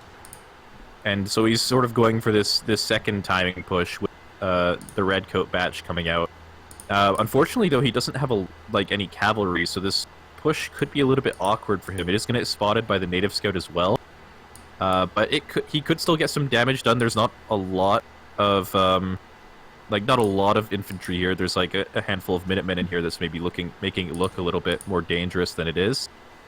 repairing the house now, so that house is not in danger. These are, of course, also CDBs, so they're not going to go down super easily or anything like that. And we'll have to see if this push ends up working out. These units are going to be forced to kite away from the base, which could make it a little bit harder to defend. But actually, another batch of musketeers popping out from the other side. And the hussars are likely going to go down, but actually, once the hussars are down, it looks like Turk is just going to have the military advantage. No, Sepoy's coming in from the back.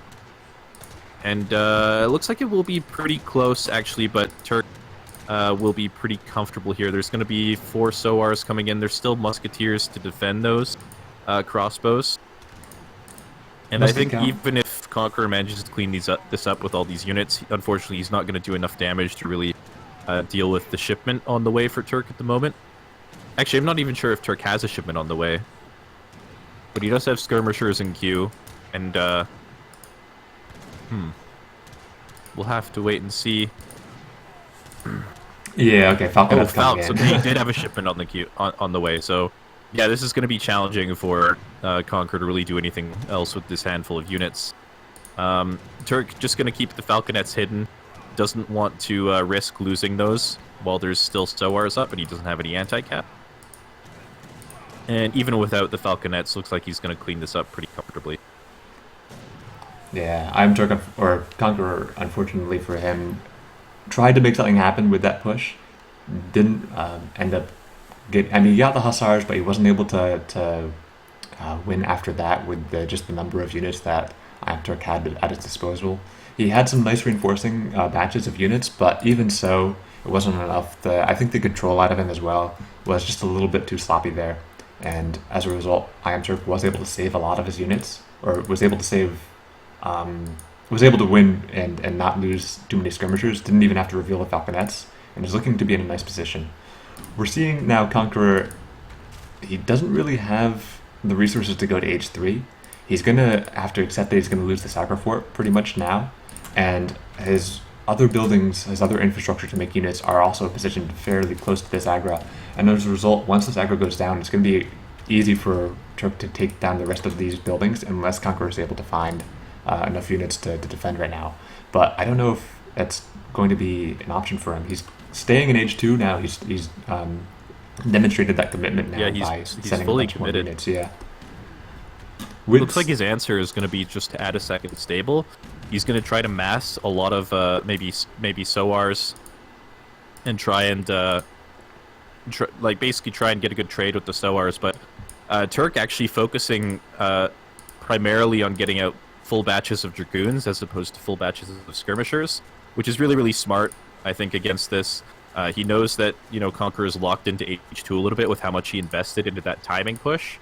And he knows that he has Falconets to deal with the infantry, so all he really needs is Dragoons to round out his composition, and once he has, sort of the critical mass of Dragoons, around 20 goons, 25 goons, something like that, it's going to be very, very, very difficult for Conqueror to really do anything with this H2 army. Yeah. Conqueror did try to go for a little bit of flank there, but the Dragoons unfortunately did spot it. He also had some chances to raid, but it would have cost him most of his units to do it. Now he might be in a bit of an... Okay, no. There's a potential actually for iamturk to just catch most of Conqueror's units out. Did not happen, fortunately for Conqueror. He's gotten more Sowars out. His consulate is still up, which is good for him because it does give him still that 10% HP. But his army is really not enough right now to deal with the number of Dragoons that are out. Yeah, and he's just been sitting next to this trading post too. It's just had vision of his army this whole time. Yeah. So Turk knows exactly what's up. Maybe a little bit of a mistake from Conqueror, not super aware of that trading post being there, maybe. Now this is going to be the go time for him, getting onto the skirmishers. There's another batch of Sowar coming in from the back, going to be trying to get onto the Falconets. These musketeers, these sepoys and redcoats don't have a lot of range. They're not going to be picking off the Dragoons pretty easily. And both Falconets are still alive. Unfortunately, they're unpacking. Okay, Turk manages to catch that, and looks like he's going to be clearing this up pretty easily. And that's probably going to be the game. Yeah. Calls GG. It's worth noting, actually, that in that last fight, that trading post is in a... Yeah, okay. Let's make sure Conqueror knows that he still has one more game to go. Oh, okay. Okay, yeah. So it's worth noting that trading post foundation, the place where you could put one, is actually in a very good position for iamturk. The falconets were parked right behind it, and Conqueror could not really path any units around to get into the range of the falconet. He got some of the skirmishers that were in front of the trading post, but couldn't really get to any of the other units behind that, and so most of his sowars ended up dying before they could really make any good connection. The Seaboy too, they couldn't really get into a good position for fighting because they had to walk so much. As a result, yeah, this fight went pretty handily in iamturk's favor. And we see that the reason that iamturk was able to take such a good engagement, not just because of his positioning, but because of the number of units he has, was because I think again Conqueror died to 6 Minutemen in some sense. He took a fight under a time center that he really had no business being under, and then fell apart afterwards.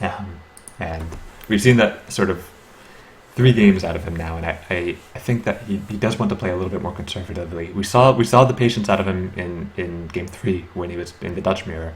We saw him handle that very well, and I think he just needs to make a return to that sort of style where he's not always trying to make something happen, where he's maybe playing more of the macro style that he's really known for.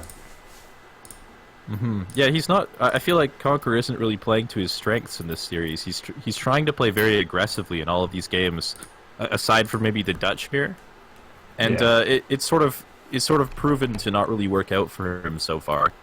So we'll have to see if he chooses to make any adaptations to his game plans moving into the latter half of the series. There's a Civ reset now, so he can still play India again and stuff like that. These civs he's really comfortable with, and these civs that really cater towards that playstyle. Dutch is also available to him again as well. So definitely still opportunities for a comeback here, even if he was showing maybe a lack of confidence after that last game in his ability to come back in this series. I believe it's still very possible.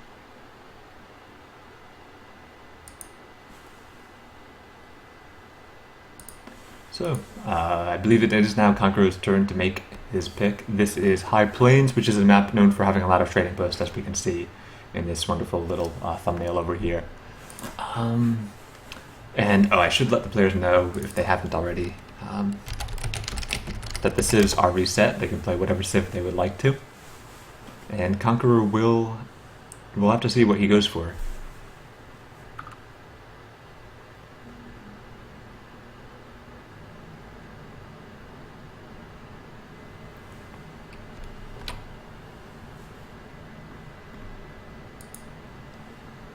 Yeah, the map is going to be High Plains, so one thing you have to consider is that long trading post line. So he may choose to go for some sort of civ that can contest that line. However, there are still a lot of resources in base, so you don't necessarily have to contest the TP line right away. So he could also go for a slower civ like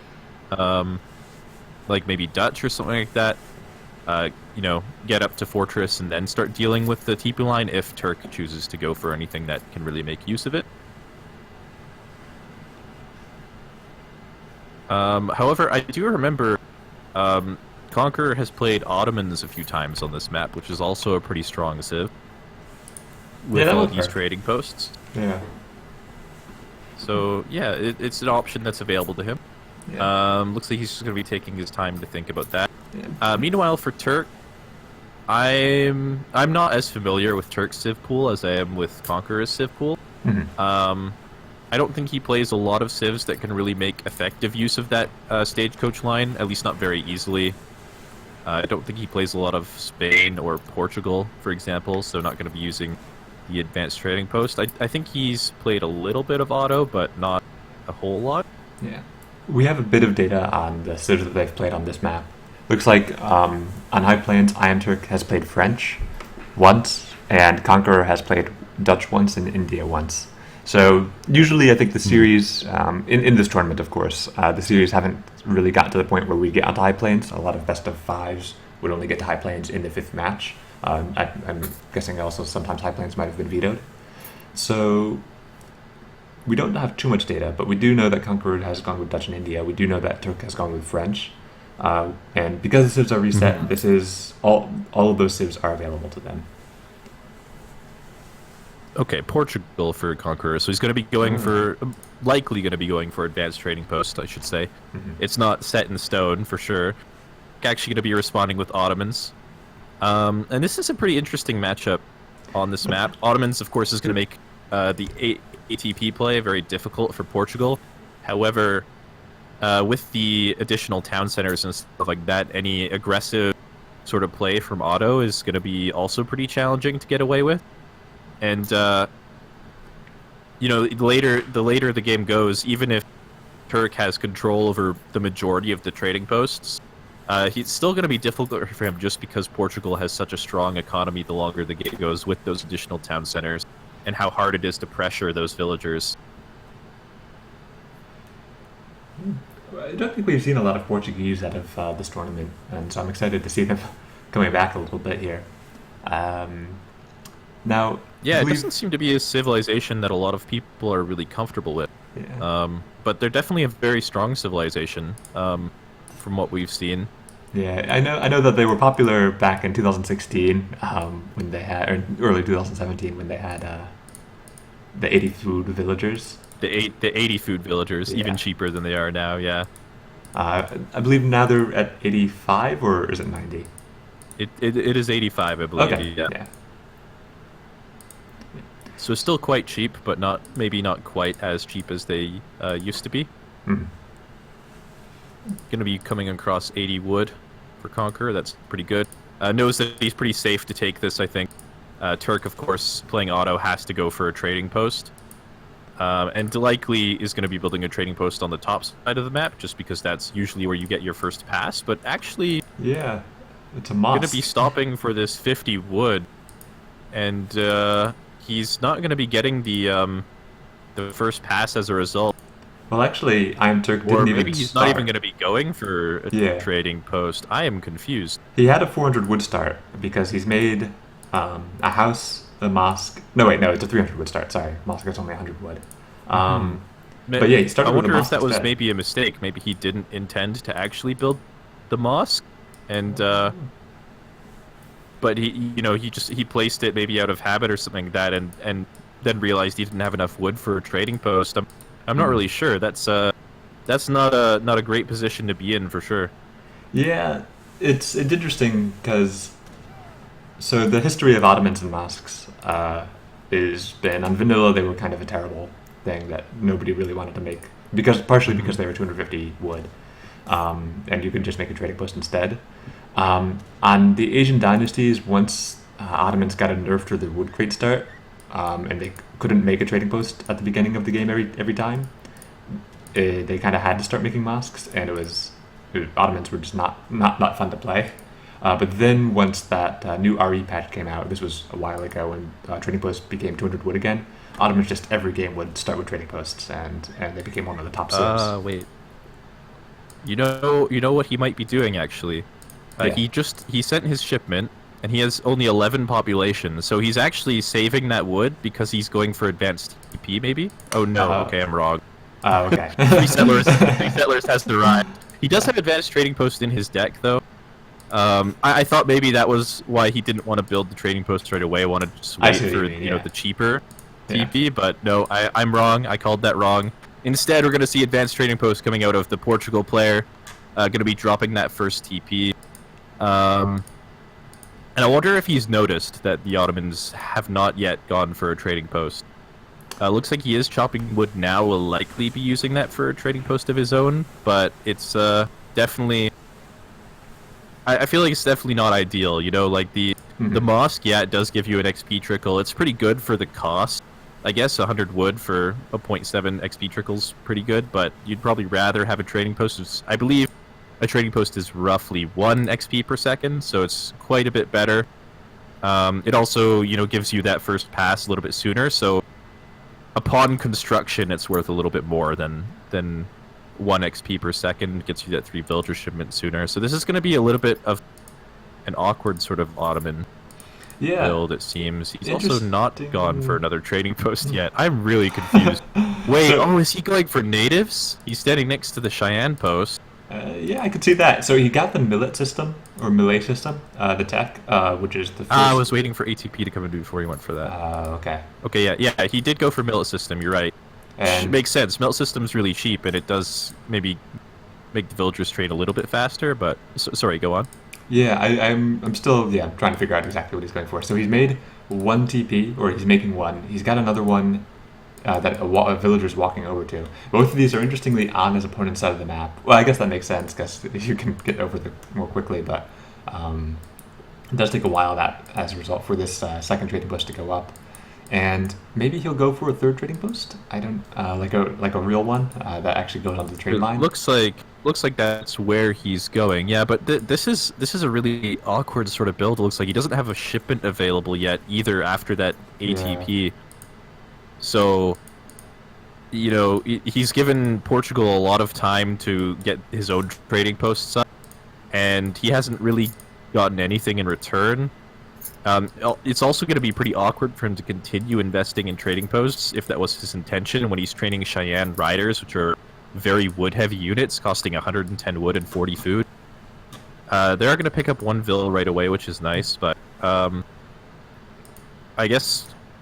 what do you do after this? There's a Rax going up now with 4 villagers from Conqueror. He's seen the natives, and he knows he needs to get units out to defend this. But is it going to be like, I mean, how much damage are these natives realistically going to be able to do before his eco falls off? Right. It's an interesting thing. I don't know if this is a very like planned and intelligent like strategized build out from iamturk, or if this is just the sort of build that you're allowed to do when you're 3-1 in a series. But yeah, I mean, it's taken 2 villagers down now. I might not be able to take another one now that both of the town centers are up and the bear act is going to be, I think, a little bit more hard or more difficult for iamturk to find anything, especially with these town centers where they are. Now finding these musketeers... He is actually getting a lot of value out of these units. Probably going to force a unit shipment as well once Conqueror has another shipment available. I think he should probably have a shipment on the way right now. Native treaty is also coming in. Yeah, there's the 6 musketeer shipment. And actually, if you look at the state of the hunts, Conqueror has not done a great job of hurting them. So if he has challenge... like, it might be challenging for him to mass enough musketeers to defend these hunts effectively, and if that ends up being the case, maybe these natives will still pay off. He also, you know, doesn't have the resources to invest into stagecoach or anything like that just yet, so the trading posts aren't going to be, you know, super valuable at this point in time. There will be a little bit, you know, he needs a few more minutes before he can really make use of those, and for the moment he's just sort of stuck with these 6 musketeers. Yeah, I see he made that market now.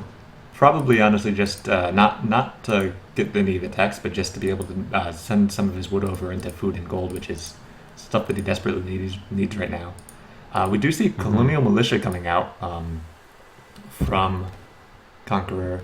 And interesting, I guess, neither player has any units in queue right now. Okay, Conqueror has now made villagers. Yeah, he's fallen behind really drastically in the villager production because unfortunately he just doesn't have any food. He's herded this set of bison in now a little bit better, and so he's going to be able to start gathering now. So yeah, okay, I think he might be able to stabilize. He does have this full trade route still going for him, or it's a 4-1 in his favor. And once he is able to stagecoach that up, which he can probably start doing as soon as he gathers enough food from this food crate shipment, he should be in a nice position.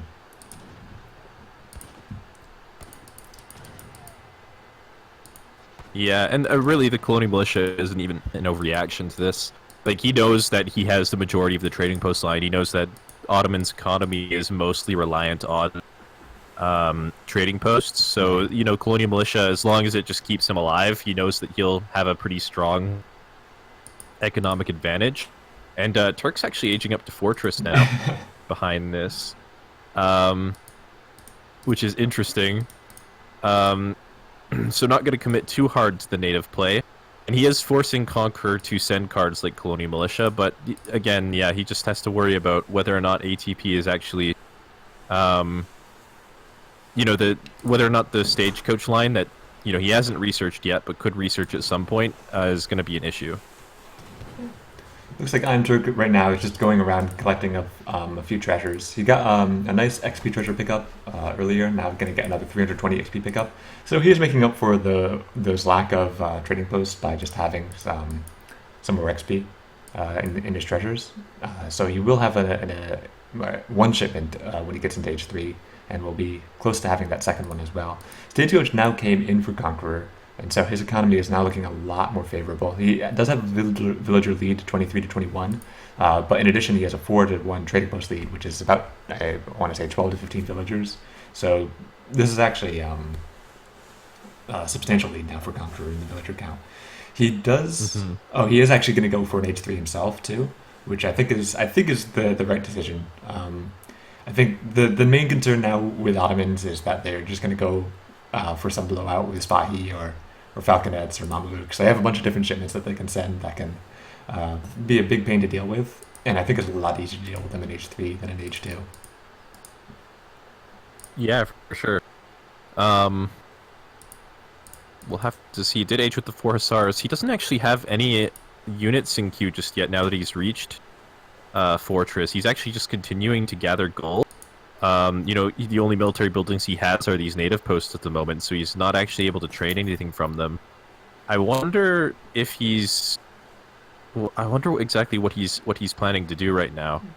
Maybe he's going to be saving for a mercenary shipment, or I wonder if he could even be thinking to go for an age up or something like that. He does have a second town center going down now on your side of the map. Going to be using some more of those free villagers to deal with the Portuguese economy, but yeah, this is a very strange build for sure, and I'm not really sure what to make of it so far.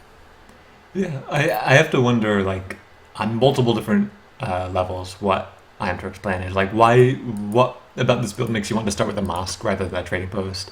What about it makes you want to make natives at all? Why do you then want to go into H3? And then once you're in H3, why do you then want to make not 1 but 2 additional town centers? And why do you want to make them right next to each other too? There's a lot of... Yeah, it looks like he is going to be going H4. Sorry, go on. Yeah, it's just a lot of unclear things about this build, but possibly because it's so unorthodox, that's what makes it effective. Just simply because there are so many questions that I have that I'm sure Conqueror, who has even less information than we do, has even more questions than us. And probably... I mean, we even saw that... Sorry to cut you off. We even saw that he sent colonial militia, like, the instant that the natives appeared. He just, like, if you look at all the information he had available to him, he's like, okay, he has no trading posts, he has native TPs, I don't know what's going on, all of my villagers are idled, I'm just going to panic and send colonial militia. And that's maybe part of the strength of the build, but yeah, on paper it doesn't seem to be making a lot of sense at the moment. We do see now from iamturk all 3 villager upgrades at the mosque to improve their speed, as well as the Galata district, which lets them actually just make more villagers, which just enables the ability for Ottomans to make more than 25 of them. So he does have a 3TC boom coming out, and he does have the ability to actually make those villagers. He is going up to age 4. So yeah, there's a lot of interesting things going on out of iamturk's build right now. Conqueror did lose a couple of villagers there, but not too drastically. I think he might get a nice cutoff here with some of the remaining cav that iamturk has. But I don't think iamturk really cares too much about this cav, unless he's going for a revolt, in which case he does want to keep on to those hussars. Which, I mean, he's going to age 4 now. Yeah, he probably wants to just keep these units alive as long as possible, just to buy time. Yeah. Like, if those cavalry just keep running around and distracting the dragoons and stuff like that, it'll buy him a lot of time to get up to industrial safely. Unfortunately, it looks like he's going to be losing most of those, dropping back a Comanche and Cheyenne just to snare. I wonder if he is going for Revolt, though. He did hold on to those Hussars. He prioritized them over the other units. Yeah. But I think Conqueror is maybe smelling that something is up. Hasn't seen any reinforcing units yet. Nothing's trying to defend this trading post. Like, there's just a lot of really weird things going on with Turk's build, and I think Conqueror's finally recognizing that he doesn't need to be afraid anymore. And this is going to be the challenging part of Turk's build for sure. Got a random village. Does have Abyss guns as well. out now. maybe Conqueror will pick it up at some point. I don't think he saw those 2 town centers at the top of the map. I think he might have just been out of range. Yeah, I don't think he's seen those either. Yeah. What does he have available? He doesn't actually have any military shipments in industrial either, just factories. So yeah, that's a little bit uncommon for an F5 build. Yeah, normally you'd see something like the 8 Hussars, like 2 Great Bombards, stuff like that. Maybe 12 Abus guns. And these Abus guns are not great counters to Dragoons either, so they're going to be cleaned up pretty easily. It looks like Minutemen and another batch of Abus coming out going to be forcing those units away, but that's not an awful trade for Conqueror by any means. Yeah, I think Conqueror's thrown enough games under a town center now that he's just going to pull away, even if it's possibly something he could win. Has to be careful now. The Abus guns are really good against all the units that Conqueror has, except for the Dragoons, but he doesn't want them to be shooting at his Cazadors or his Musketeers if he can help it. Yeah, Conqueror also has to keep in mind that he is also aging himself behind this, so there's not really any reason for him to try to push into the space and do damage. So he's just going to back off for now, wait till he reaches age 4, and then start abusing his tech advantage. If he's taken a look at Turk's deck, too, he knows that Turk doesn't have access to any military shipments or anything like that. Like, there's not going to be a lot of pressure coming behind this industrial age. There's just going to be factories and stuff like that. So if he just gets up to industrial himself, maybe he can abuse his heavy cannons. He can abuse the fact that Jeannettes are really, really strong against anything the autos can make. With that extra range, you know, Abus guns not being the greatest counter to Dragoons compared to other skirmisher units, are going to have a really, really hard time dealing with that. So I want to ask you very quickly, because I'm sure you know a lot about this. What do the Cheyenne upgrades at the trading post actually do? Because I see that iamturk researched 2 of them, and so actually, there's a really easy way to check this. If you just click on the native settlement and then you hold down the Alt key, it'll actually show you all the techs and units available at that trading post. So the Cheyenne, I think it's faster training cavalry. You have the Bison, and then you also have an upgrade that gives Cheyenne riders a bonus against cavalry. So they kind of end up being hand cav that counter other hand cav. I see. So if the Cheyenne actually get in combat with like these Dragoons, for example, they're actually going to be doing a lot of damage. Okay, interesting. So I guess both players did hit up to age 4. iamturk has shipped one of his factories, and I suppose both players are going to try to get their respective factories out now. Each one is about 7 villagers, and so is very much worth it. Conqueror getting that 4th town center, putting it next to a mine and a little bit of a hunt. I could see him actually just trying to put it that more aggressively, like down to the south of the map, which is still actually quite nice for the number of hunts that it has. iamturk is starting with a mostly Abus gun composition, although he hasn't actually upgraded his Abus guns yet. It would be nice to see if he does that. And meanwhile, he did get that next upgrade to the villager count at the mosque. So he's going to be able to continue to make villagers, although that is a little bit expensive in terms of gold. We do see... Actually, Conqueror has... Yeah, speaking of villagers, actually, it looks like Autos is actually ahead in villager count now, but now the heavy cannons are out. Abus guns do a lot of damage to cannons, but the heavy cannons have a lot of hit points, and looks like they're not even going to be able to take down one. And this whole army is just going to get cleaned up. Great first volley out of those heavy cannons onto the Abus guns, and yeah, keeps both of them alive. The cavalry for iamturk didn't really get anything done. The Dragoons were just were happy to tank all of that damage. Got that second factory in before Conqueror has managed to get any factory in. Okay, Conqueror now just starting with that one factory. He shipped those 2 heavy cannons instead, which I think was the right decision because it did make him win that fight pretty handily. And now we see one of the trading posts that iamturk was able to take back from Conqueror is going to go down. I think he has to know about these town centers now at this point. Yeah, I'm pretty sure that he spotted it with one of those Dragoons at least. Either way, he knows that there's resources on this side of the map. If he looks at the bottom half of the map, he can see that none of the hunts are being used at the moment by Turks, so he's got to have some idea that there's at least some infrastructure or villagers on this side of the map anyway. regardless of whether or not he's seen those town centers. So he'll likely be focusing most of his attention over here regardless. Meanwhile, behind this, he's got a factory of his own up. He's got the hunts from the Cheyenne. Supports is still sitting fine on natural resources for a few minutes yet. Gold mines may be running a little bit thin, but for the most part, it looks like he's fine. And Cheyenne getting onto the Dragoons going to be doing pretty decent damage, but Dragoons are still stronger against cavalry, it looks like. And yeah, the second artillery foundry coming up now for Turk, just to really get out as many Abyss guns as possible. They're still only veteran level though, and unfortunately these are Janite Dragoons. Yeah. Not that last upgrade, the one that makes them extremely good with the range, but even so, I think these Dragoons are going to be doing perfectly fine against veteran Abyss guns, which are, they technically do well against range cav, but it's not as good as, say, skirmishers might. And yeah, and of course there's not actually that many of these Abyss guns either. They're going to be going down. One of the artillery foundries goes down. Maybe he should be a little more protective of these cannons. Maybe he doesn't really care though. I think he's getting into a pretty convincing lead in this game. Yeah, it's looking really, really challenging for Turk now that the artillery foundries have gone down. There's no additional military buildings just yet. He is dropping 2 artillery foundries up top. But even if you just look at, like, if you look at the resource count, like, Turk has not been able to spend his resources very effectively. Like, he actually has a pretty good economy. It looks like one of those heavy cannons is going to go down. But, like, he just hasn't been able to make good use of it. And it looks like the longer this game goes, yeah, Otto has actually managed to match Portugal's economy at this point. The 5 TP stagecoach isn't as big of an advantage as it was earlier in the game, but the units are going to be the big problem now.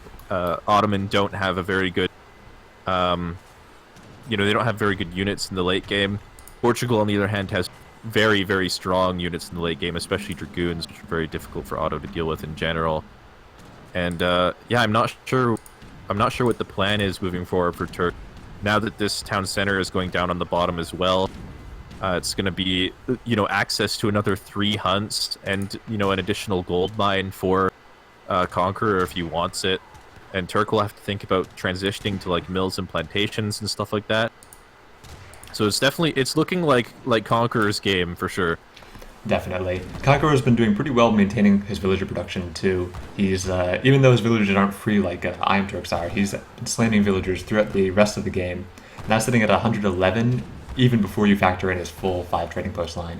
He shipped the 2 factories as well. He shipped both of the very good Dragoon upgrades, the Genitors in Age 4 and the Dragoon Comet in Age 3. So his Dragoons are looking extremely scary right now, and iamturk still, okay, he's researching veteran Abyss guns now, but I think that at this point, Conqueror sort of just has open season against whatever iamturk wants, or whatever iamturk is building. Even putting some damage down on the mosque. I don't know if the mosque has any relevance anymore in this game, but it shows how many places Conqueror is able to take engagements at once, putting pressure on the main economy and military of iamturk, while still having control over various spots of the map, mining over on iamturk's side. Maybe we'll get some of these villagers killed as well. And guard Abyss guns are out, but there's unfortunately not that many of them left, and more Dragoons keep pouring into this base. Mm-hmm. And at this point, Conqueror can just afford to sit under these buildings, and regardless of what Turk can pop out, I don't think he's going to be too afraid, and yeah, that's going to be the GG from Turk. So, very confusing game plan from Turk, but it was an entertaining game in the sense that we had no clue what was going on at any point, basically. Yeah, I think I mean, it was interesting. It almost kind of worked, I suppose. Once he got to a position where he was making 3 villagers at a time for free, at a pretty fast speed, and was shipping factories before Conqueror had shipped his factories, it looked like as long as he was able to stabilize in the military count, he might have been able to put that together and make something work. But unfortunately, Dragoons are pretty good, and there's not really a great Ottoman counter to them. I mean, you can do okay with Jans and Abyss guns, but It's extremely difficult but against Chinese Dragoons, especially. Yeah, still is pretty difficult for sure. However, if you do end up in that situation, one thing to keep in mind is, yeah, you don't counter Dragoons very well, but I guess Cassadors are not great against that's true. Abus guns compared to other skirmishers. Like, so Abus guns, while they do worse against Dragoons, they do better in the skirmisher war against Portugal than other civs. But unfortunately, Turk didn't manage to reach that point in the game, and so we didn't get to see that. But an entertaining game nonetheless. Now going 3-2 in iamturk's favor. We still have at least one more game that we'll be playing. It is a best of 7, so there is still an opportunity for Conqueror to come back. It's the psychological factor between 3-1 and 3-2 is, I think, massive. I think 3-1 you can't be feeling great at all, but if you're down only 3-2, you're saying, okay, well, there's an opportunity here. You can still make this work. It was a little bit of a perhaps one thing that is going against Conqueror psychologically is that he may not know how serious that strategy out of iamturk was, and yeah, I think like frankly, it might not feel like a true win to him, right? Yeah. And so as a result, he may have just said, okay, well, iamturk is so much better than me now that he's able to just do these builds and still be able to pull this one out in Game 6 or Game 7. So, yeah, we'll have to see. Now, this is map 6, so I have to actually do a count of who is picking first. I believe Conqueror picked first last game, so it's iamturk now to do the pick. Yeah, that is indeed the case. And, alright, so we are in Alaska.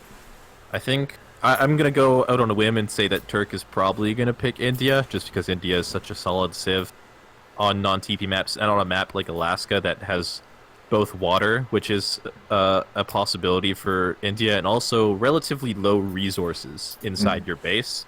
And India doesn't need a lot of resources to function, and they can also take map control pretty effectively with the Agrifort. So that's going to be my prediction. We may even end up with an Indian mirror, maybe, if if Conqueror chooses to respond in kind. But maybe I'm getting ahead of myself here. We'll have to see. Yeah. Give me actually just a moment. Okay, I'm going Japan. to get some water. For sure. Interesting Japan. Okay, I'll be back.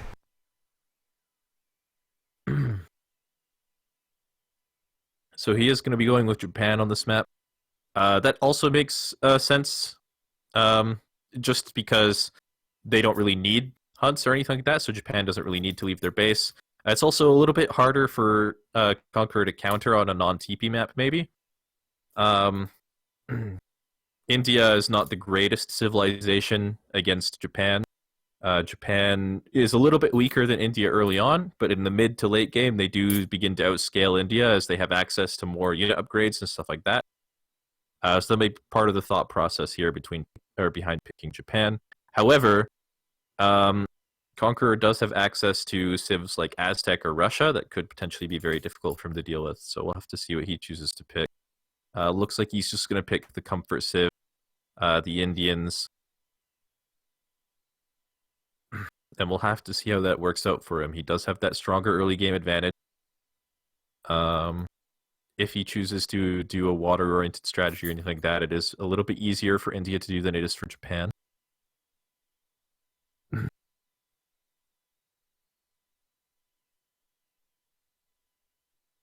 And yeah, not a lot else to say as we wait for Duck to get back.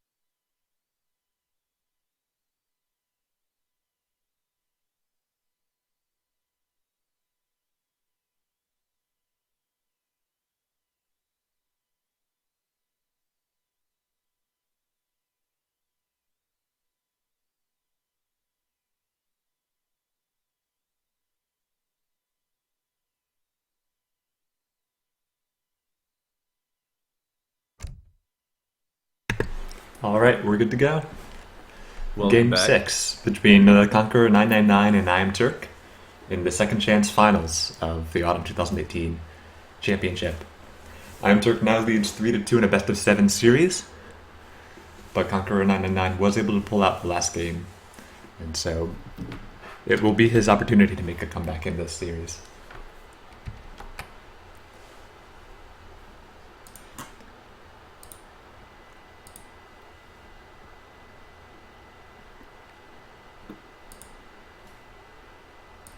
Mm-hmm. All right. It looks like mines are a little bit better for Turk. Oh He yeah, he has basically one additional gold mine. yeah. Not Okay, sure if that's a super big deal, but maybe we should ask anyway if they would like to restart. Yeah, they do. Let's see, 1, 2, 3, 4, 5 to 1, 2, 3. Even the gold mine on this side, like the big gold mine, is closer to Turk. Maybe we should mention it, I guess.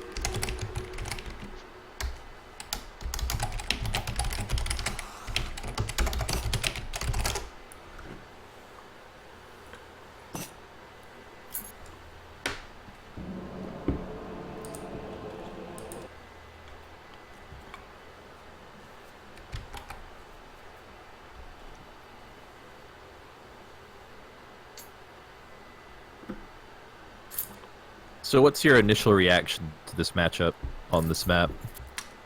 Japan versus India, right? Correct. Okay, sorry.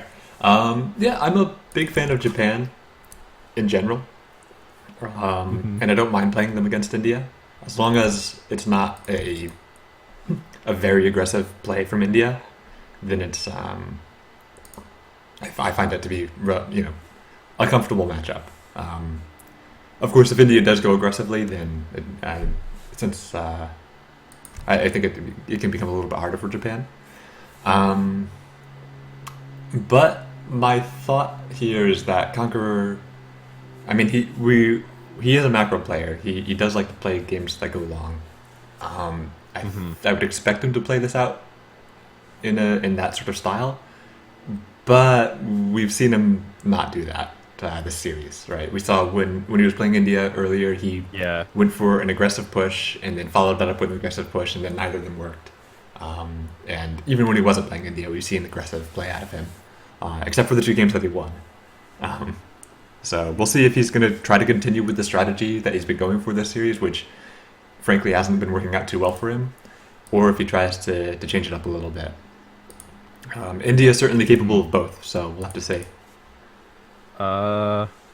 Looks like mines again. This time for Turk. Yeah, it seems like there's just this extra mine in the back. That yeah, it looks like maybe there's just a mine that should be like right here. Maybe that's not spawning or something. Yeah.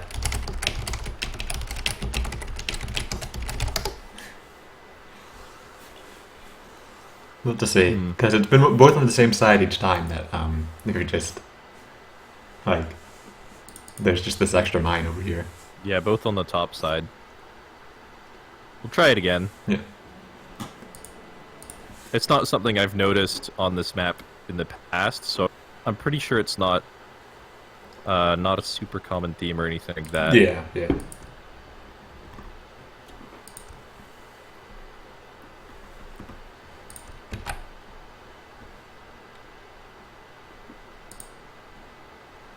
One other thing Japan has going for them on this map, at least compared to a land map, is that they can send the 3 boats card as their first card, which is quite a bit better than the other alternatives to Heavenly Kami. So that's definitely helpful in the early game. He did send 2 villagers when he played Japan earlier on Tibet, so I wouldn't be surprised if he chooses to go for a card like 3 boats instead of Heavenly Kami. I'm gonna just quickly delete the Rex. You can keep talking. Sorry, I'm just gonna. He also has access to the early boats from the Portuguese consulate if he chooses to do that. That's not necessarily something he'll want to do. He may want to save that export for Bastilleros, or maybe not even go for Portuguese consulate altogether, but it's an option available to him for sure.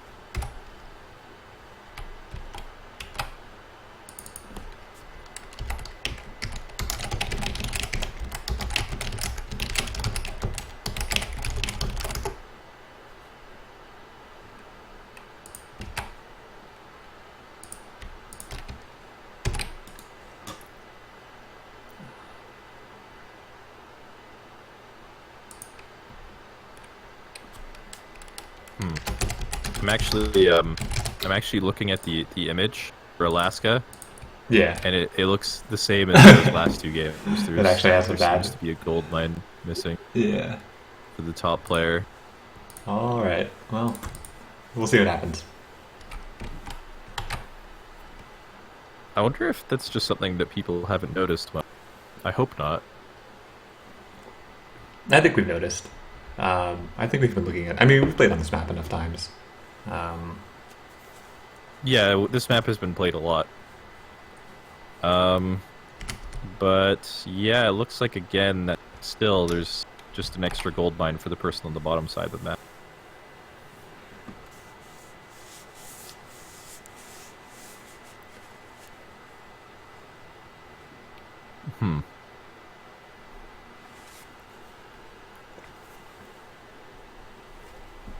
I mean, on the flip side, like, this gold mine is closer to the player on top than this one is the player on the bottom. Like, this mine is also a little bit closer to him. It's just, it's a little bit more centralized, so it's a little bit harder for him to use, maybe. Maybe it's okay. And try and play this out, I guess. Okay, yeah, it's tough to see. I am curious about why it's like this, but yeah, this I think the gold mine on red side is a little bit closer, and that's the important one. Yeah, I think this should be all right. It's not ideal, but I mean, at least the mines are a little bit closer than they were last game and the game before. And just looking at the screenshot for the map and also the last couple of spawns, maybe if we're not going to get a better spawn than this if we keep restarting. Yeah, we'll have to find out. I am curious about why it's consistently spawned with an extra mine in the bottom side of the map so many times. Oh well. So down here in either way, no, it's not going to be relevant for at least like 15 minutes. So. Yeah. So down here in the bottom left side of the map, we have Conquerer999 playing the Teal Indians, and his opponent up here in the top right side of the map. We have iamturk as the red Japanese, leading 3-2 in the series. Looks like he did start with that consulate. That is a little bit of an indicator of the beginning of his build. I think it was... Okay, so it was a wood start for him. Okay, so it makes sense. It makes a lot of sense to go for a consulate to start with. He's chopping for that extra wood and going to be putting up a shrine. Actually, he already has a shrine, so... Did he get a good wood treasure? Oh yeah, he got 110 wood treasure during this. So iamturk is... He's got to be feeling great now after getting picking up that first 110 wood treasure, getting that consulate down, getting now an extra shrine. So he's going to be starting off 2 shrines in the game. Yeah, he's got to be feeling good about that for sure. Yeah. We'll see if he goes for, as you were mentioning, the 3 boats, or if he tries to go for Hefton Kami. If you check his deck, he does actually have 3 boats, but actually, just looking at the shipment that's on the way, it looks like it is 2 villagers, so not going to be going for the 3 boats, and that's, I'm not sure how I feel about that decision. Like, the 2 villagers do gather those berries at the exact same rate as fishing boats would gather the fish at 0.67 per second, so doesn't seem like the ideal situation. Maybe it was a bit of a misclick or something like that, was maybe too distracted by this treasure to really think about it. Looks like Conqueror does manage to steal that 150 XP, so that's going to feel real good for him, especially on this non-TP map. And, it looks like Conqueror is actually going for a water build. Going to be dropping the Agra more or less next to the coast. I'm not sure how effective that Agra is at influencing the coast or any resources on land, really. To me, that seems like a bit of a wasted wonder position, but we'll have to see. Yeah, I think something maybe at like... At the very least, it will here. still function as a barracks. Yeah, something like there would be... I don't know. I guess like that would have made a lot more sense. Yeah. One thing you could say about iamturk's position, or sorry, choice to take the 2 villagers over 3 boats is that usually 3 boats is going to be easier to protect than 2 villagers, because oftentimes your opponent just doesn't go water. But if your opponent does go water and makes any worship at all, then and you don't go water, then you just lose 3 boats for free. And so I can see at least one reason to go for 2 villagers over 3 boats. Perhaps maybe he checked Conqueror's deck. Yeah, and saw that he had sort of the more water-oriented deck and decided to go for the safer style of card. Like he sees like Conqueror even has like East Indiaman and Advanced Dock in his deck, so he's almost certainly going for some sort of water play. So that definitely is something that could have crossed his mind. Meanwhile, iamturk doesn't really have the shipments to contest water, I would say, at all. He's got only 1 worship card in his deck. Doesn't have any worship cards in H3 at all. And as a result, it seems like more of a card that's just there to defend the boats if he needs it. Yeah. But he definitely doesn't have any intention of really combating water, at least not anytime soon. Nonetheless, but, I guess... That being said... Sorry, go on. No, you... Please, go ahead. I was just going to say, that being said, now that we've sort of seen that Conqueror is committed to playing this matchup in a bit more of an economic style, as opposed to like an all-in rush or anything like that, that is going to mean that we're likely going to see the game go a little bit longer than we normally would, which, while I think he'll have the favorable economy with the water probably, the units will definitely be a lot stronger for Japan. They have access to a lot more upgrades from their home city for those units. And so the longer this game goes, the stronger the army will be for Japan and the stronger the economy will be for India. We'll have to see which one ends up being more relevant. Yeah, that's a good point. I think that one thing that Conqueror has to be aware of is that, and as I say this, I have to remark that I love that he's going to go for this sort of economic play instead of trying to be aggressive like he's been in the past. Nonetheless, Japan does scale extraordinarily well. There's kind of the situation where if they make it to the 15-minute mark and they're not like cripplingly behind, then there's really nothing you can do to beat their army. If you're Conqueror right now, I feel like you want to be economic at the start. You want to play the game out in a macro style, but not too much. You have to at some point convert to putting pressure on the Japanese player to make sure that they don't get their ridiculous scaling late game. Japan in H4 is virtually, in some sense, unbeatable with the number of unit upgrades they get. Even in H3, they're pretty good, and so we'll have to see. Conqueror did start now with 3 caravels. I believe he made 1 and then shipped 2. iamturk didn't go for 3 boats twice. That is to say, he didn't ship 3 boats as his first card and then get 3 boats from the Portuguese consulate, but he did get 3 boats from the Portuguese consulate, and those are going to go down for free. Although, I guess for free is a little bit, maybe not quite true, because he did, yeah. This is a pretty big investment for Conqueror as well. I mean, after this, we do have to remember caravels are basically equivalent to 3 fishing boats themselves once they've cleaned this up. And they will be able to control a lot of the like shrines on the coastline and stuff like that. Which is, not something to scoff at for sure.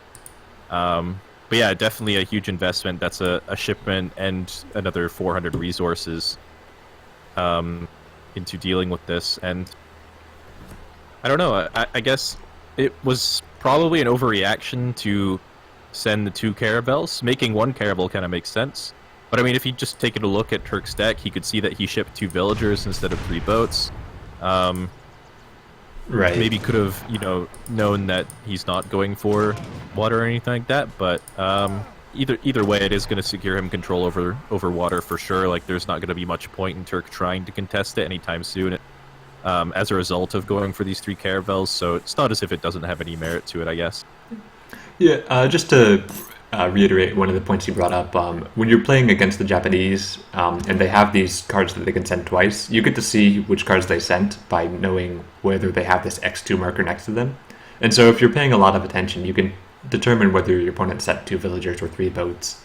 I think that, if your opponent sends 2 villagers instead of 3 boats, then you can get away with just making 1 caravel instead of making 1 and shipping 2. I don't think you even need to ship 2. And then you still get the 3 boats effectively for free. You get to control the coastline. If it's only really important to have all 3 of these boats if your opponent's going for something more heavy on water, which we say iamturk is not going for at all. It looks like iamturk actually got to age 3. Actually, yeah. Sorry, if you want to look at Turk's resources, he just sent 7 villagers, and he's actually saving for industrial now, it looks like. Which could be a little bit challenging for Conqueror to deal with. He goes for a timing with, like, the 4 flaming arrows. You know, like, he's probably going to age with the shogunate to age 4. It'll give him a lot of experience to get out both of those shipments really fast. It'll give him a mobile shipment point to send those units to. It could be a pretty good timing here. Conqueror also in industrial doesn't have any unit shipments other than the 9 Urmi. The 9 Urmi are of course really good, but you know, he doesn't have the Urmi with the Mansibdar. You also have to remember he's going to be up a little bit later if he chooses to go industrial. He's going to be sending that shipment. If he does go industrial, it's also going to take a little bit longer than a normal unit shipment. So this is definitely an interesting counter build from Turk, and I could definitely see it working. Conqueror looks like he might be going for industrial himself, though, for sure. Aging with the Taj Mahal is going to give him a lot of gold. He does have a lot of resources saved. No military buildings other than this wonder, so I guess we're going to be seeing industrial versus industrial. Yeah, I think, the Taj Mahal is an indicator that he's going to try to go age 4. He does have he has 1 shipment available, and I'm guessing he's just going to wait until age 4 to actually send it out. We do have, the coin came in. He has 1,600 food, so he does pretty much have the resources to age, and so I wouldn't be surprised if we saw it. But yet, the shogunate is coming for iamturk. He's going to be in age 4 before Conqueror is able to even start age 3. Conqueror has to be very, very careful about how he plays this out. It's going to be very difficult for him to hold, but if he holds, he's going to have a slightly better economy. He's going to have the boats, so he's going to have effectively more town centers than his opponent. So as long as he's able to make it kind of work, I think he'll be in okay shape. Daimyo is out now. Looks like he is sending 4 flaming arrows, so he will be looking to push pretty soon. I don't think he's confirmed that Conqueror is going industrial, but maybe he has sort of an inkling that this is on the cards, so he'll probably be pushing out pretty soon. However, he is housed. Doesn't really have any other units on the way. This is sort of a result of sending that 2 villager shipment instead of that Heavenly Kami shipment. It's also going to delay, his disciplined and elite upgrade, or disciplined and honored upgrades, but not by too much, probably. One of the consequences, actually, of those 3 boats, the warships, is that he did take down 2 shrines on the coast, and so that does delay iamturk a little bit further. But still, I agree with you when you were saying that this extra 2 boats card. Imagine if that was like a great shipment. He would be in age 4 possibly by now. He would be, in a much more secure position, I think. Effectively, he's down a shipment, and because he's waiting for age 4 before he can actually send these shipments, his shipment progression has been very slow. He's going to be able to send a Rumi. He just did. I believe the 9 Rumi are coming down. But yeah, it's a pretty scary mass that iamturk is building with these 4 flaming arrows. He's going to be able to. He just got the Shogun Tokugawa now. He can maybe get 1 more shipment on the way before the Rumi come out. I'm not sure about that. But yeah, one thing too about Ashigaru, it's not super relevant right now because he has Bastionos and Yumi mixed in as well, but potentially in a few minutes from now, when those Yumi and Bastionos are cleaned up a bit, the speed of those Ashigarus will make it very easy for him to kite things like Urumi. Seaboy going in for the flank now. Urumi are going to pop out onto the main army. This could actually be pretty challenging, but the Shogun could actually deal with these Urumi pretty effectively. He actually 2 hits Urumi. It's actually kind of insane. Unfortunately, Daimyo Motodata falls down, but Shogun Tokugawa is cleaning up these Urumi pretty effectively by himself. Meanwhile, the Sepoy have been dealt with for the most part. All the flaming arrows are dead as a result, but not the end of the world. So Tokugawa's a much better unit than I thought he was. He's pretty good. Wow. I actually hadn't considered using it as a shipment against this particular build. I was kind of expecting him to send 2 flaming arrows as his second shipment to deal with it. Just to have the 8 flaming arrows and do that, but this is definitely proving to be pretty valuable. However, now that he's pretty low HP, maybe not going to want to use the ceasefire coming out. Those flaming arrows are probably dead. Nice timing on that. Yeah, the Arumi pop responded with the flaming arrows pop. I think with the ceasefire it's going to be fine for Conqueror999. He has to make sure that all the units are in the right position that he wants to be. Shogun Tokugawa, surprisingly effective against this build, and it's interesting because the unit numbers are so small because both players went for effectively a fast industrial, that Tokugawa is relatively However, he's more getting effective. into melee with the Sepoy. Okay. Yeah. Not going to go down. Yeah, okay, I think But yeah, that that ended was up going well for Conqueror.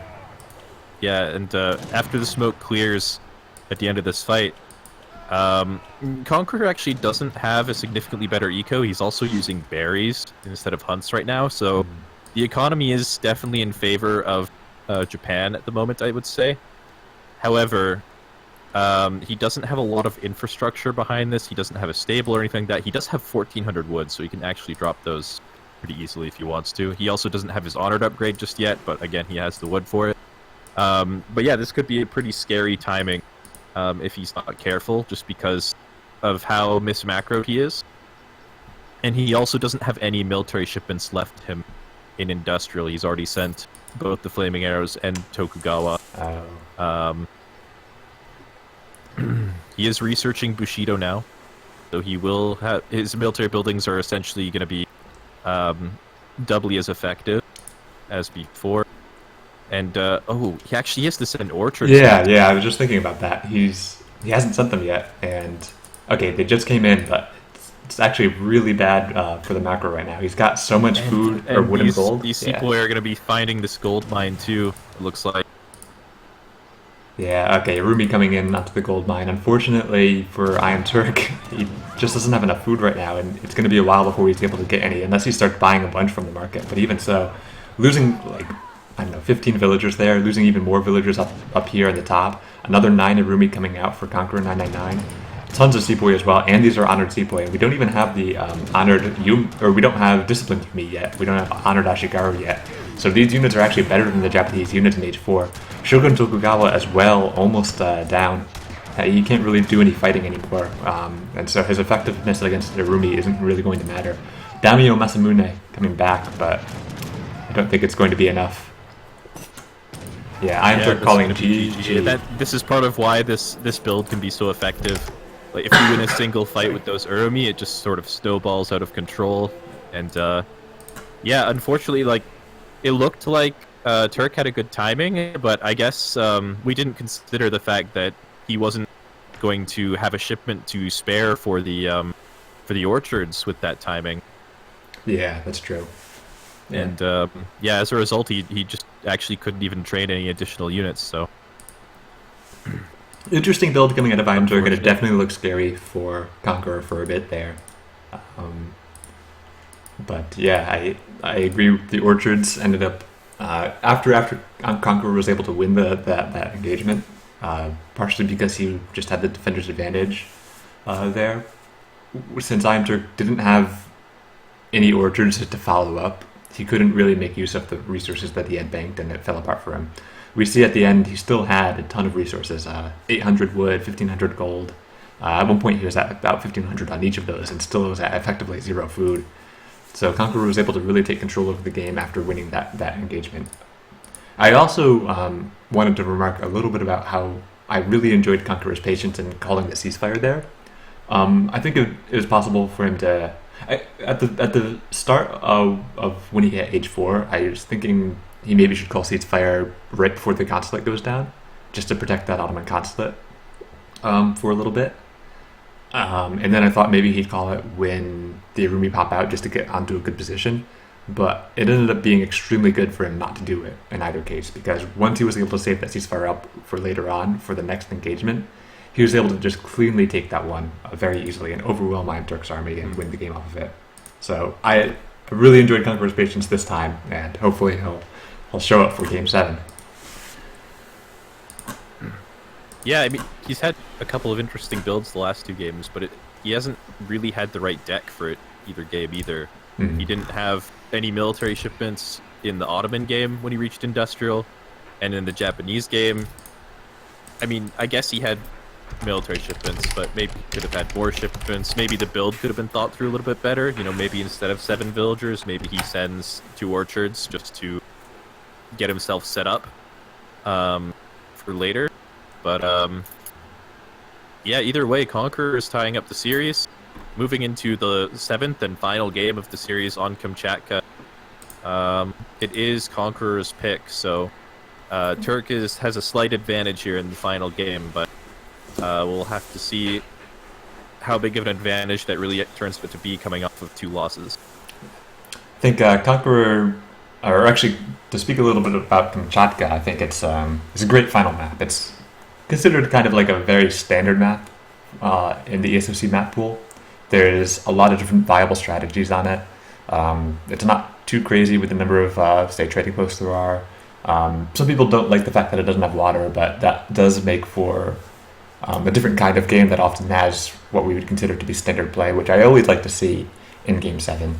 Conqueror also picking Dutch, which is one of the civilizations he won with in this series.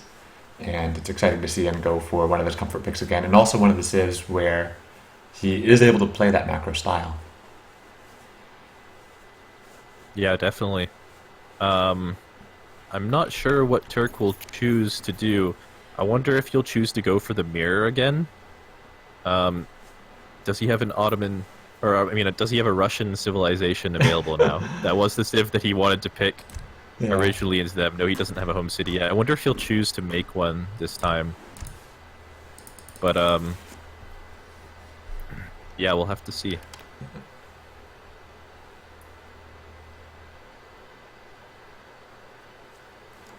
I do think that it would be a little tough if iamturk went for Dutch again. It seems like Conqueror did win that Dutch mirror pretty convincingly, I think. And as a result, to follow it up and try to do that again, I think would be pretty confident of iamturk to try to go for it. I don't know if Dutch is necessarily one of his comfort civs. I'd have to take a quick look at that. Oh, actually, he is considered a Dutch main from my match notes. So, yeah, maybe he will go for the Dutch mirror. Yeah, I mean, it's a civ he's comfortable with, but just going off of how the last Dutch mirror went, maybe he's not going to be super comfortable with it. And being a Dutch player doesn't necessarily mean you're comfortable with the mirror either. Right. But we'll have to see. He did send me a message before this, before joining the lobby, saying he would be right back. Okay. So we might be waiting just a couple more minutes, but getting into the last game relatively soon. Yeah. Sounds good. Yeah. Both players have now come up 3-3 in the series, so it is match point. The winner of this is the first among trash cans for the autumn 2018 season. Probably the most prestigious title that you can get in the Age of Empires 3 community. That's just what I'm going to say here. So it's a very important series, or a very important match for them to be playing out now.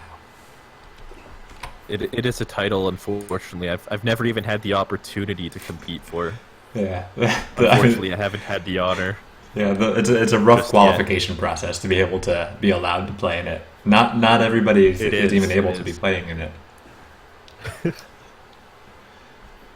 You really have to have a certain caliber, and some people just aren't up to that.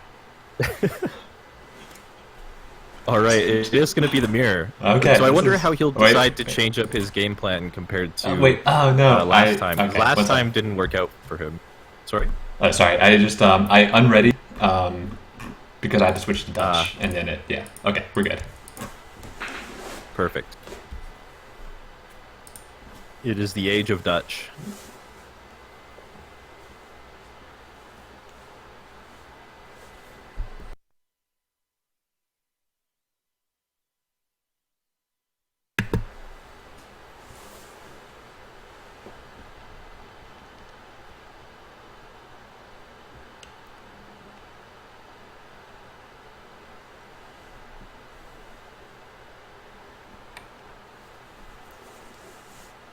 Okay, let's do a quick hunt and mine check. I see 4 hunts.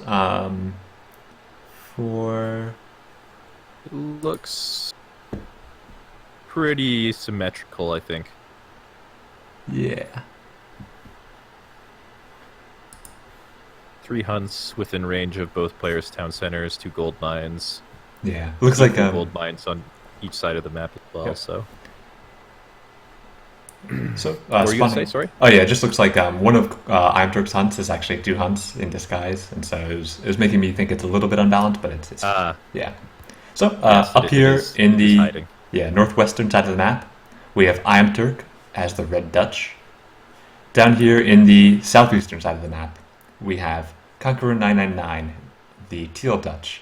This is the match point of the Autumn 2018 Second Chance Finals. The winner of this does get the honor of being the first among trash cans for the 2018 Autumn Championship. And exciting mirror that we're going to be seeing out of this.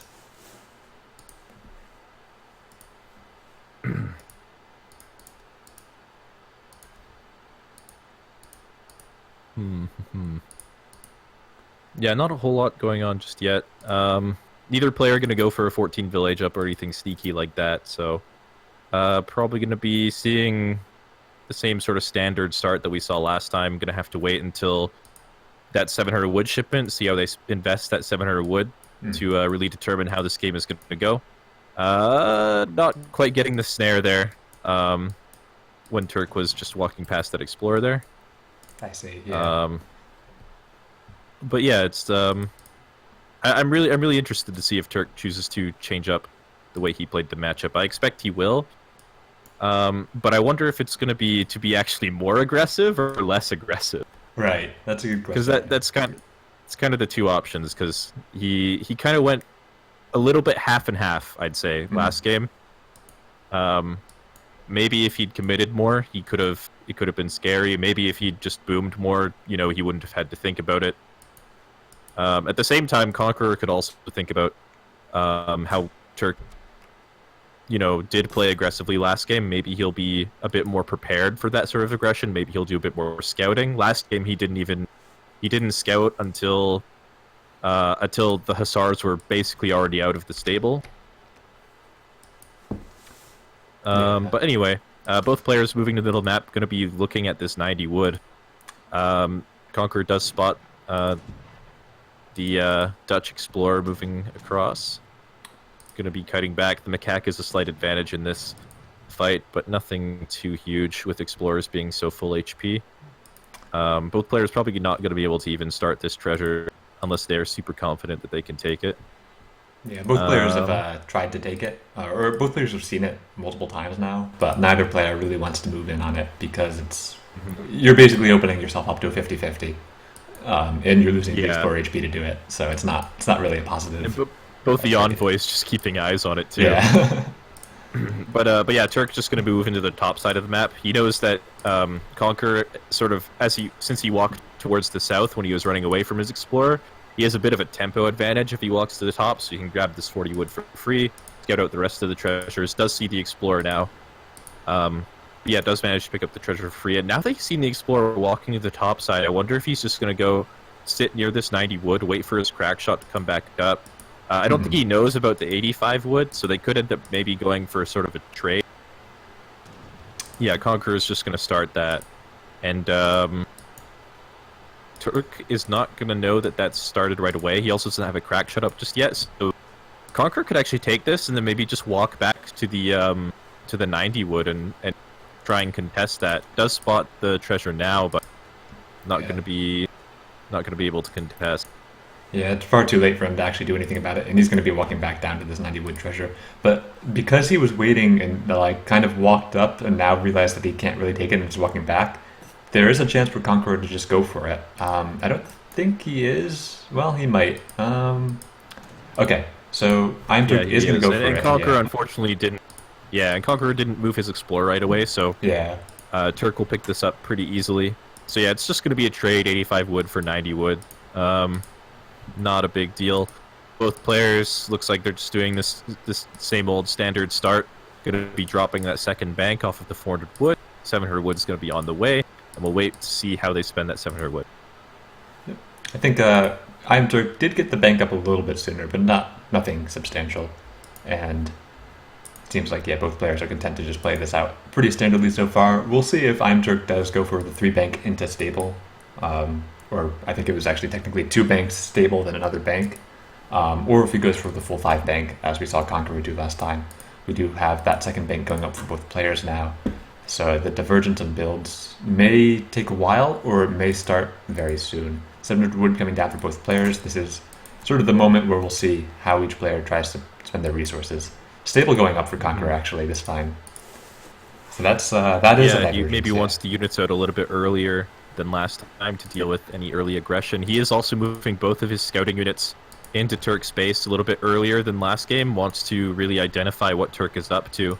And Turk's going to be doing the same thing, responding in kind with an early stable. Also has an envoy in Conqueror's base to really make sure that nothing fishy is going on without his knowledge. And yeah, I guess we're going to be seeing maybe a lower economic start for both players than last time. Third bank going down for Conqueror. Nothing yet from Turk. He's a little bit short on wood if he wants to drop an additional bank. Maybe he'll just save that wood for market upgrades. Market is not something Conqueror has dropped yet, so I would anticipate that is actually what he's going to do.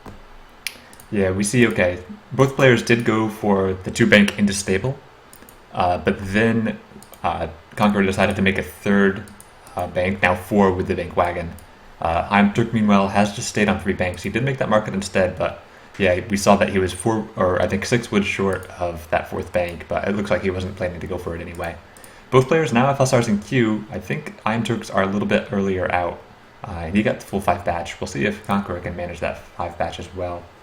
And actually, iamturk's queuing up another hussar, so he may be trying to play this out a little bit more in H2. I mean, it's kind of a repeat of what we saw earlier in the Dutch mirror, but now Conqueror is going to be a little bit more prepared. He's got that stable up a lot earlier.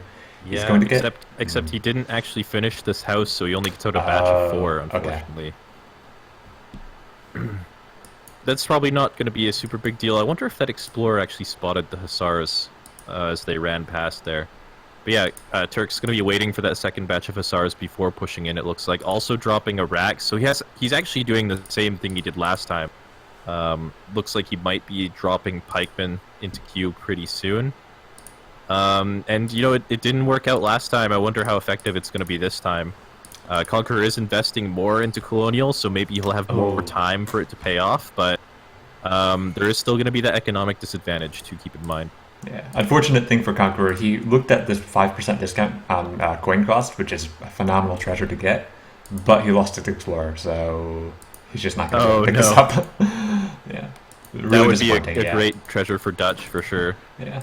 Conqueror, or iamturk coming in, he might pick off a villager or 2 here. Got the villagers before the bank could actually come down, which is nice for him. Minutemen coming out now. This, I think, is going to be actually still a great fight. Well, we'll see. I mean, he's gonna clean up the hussars, and he got a couple vills already and idled stuff, so it's looking good for Turk as well. With the hussars coming in, though, he's gonna be forced to leave. And yeah, behind this, he didn't actually use that barracks for any pikemen or military units or anything like that. He is dropping a 4th bank, and now it looks like actually economies, you know, they're relatively even. Turk has like full market upgrades. Conqueror has an extra bank but no market upgrades, so oh, never mind, he has hunting dogs, but other than that it's looking mostly even. Steel traps probably compensates for that bank for the most part. And Turk will actually be aging up earlier than Conqueror as a result of all that idle time. Nice this time of iamturk to just go for, or just decide to stay under the base. Last time we saw when he was doing this same strategy or same style, and we kind of saw the same sort of engagement going on, where iamturk has, say, 10 hussars, Conqueror has 5 hussars and 6 minutemen. Fight went a lot better this time because he just stayed and fought under the TC. Got most of the hussars down, lost a few, but the minutemen are effectively worthless now as long as he's able to pick them off quickly enough. They may actually still be getting a little bit of damage done. Conqueror is going to be picking off a few of the hussars here. losing one of his own, but not too bad. And he finally did pick up that lost treasure. Nice little play of him to keep one of the Hussars around, overwrought by that, so that the Explorer could revive and then pick up that treasure. If the game goes long enough, we will see that pretty relevant over time.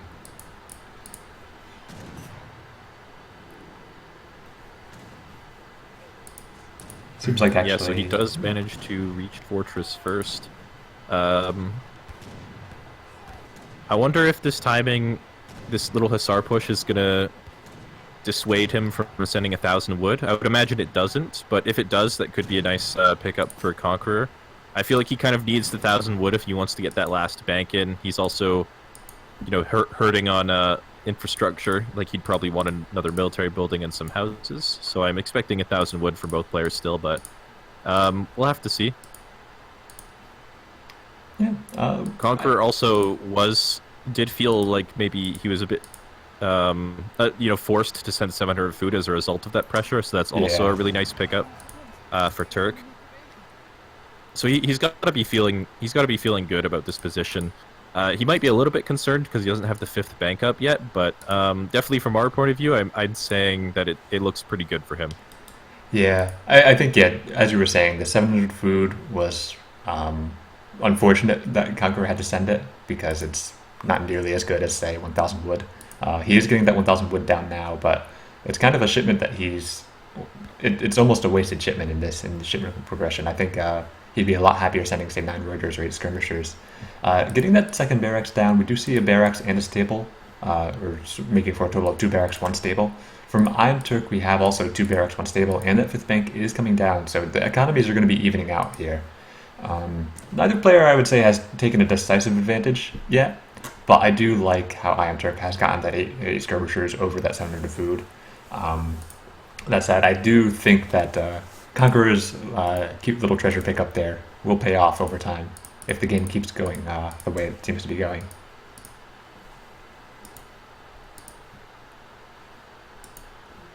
Yeah, it looks like Turk is just going to be sitting out front of the base here, trying to deny villagers this gold mine in this hunt.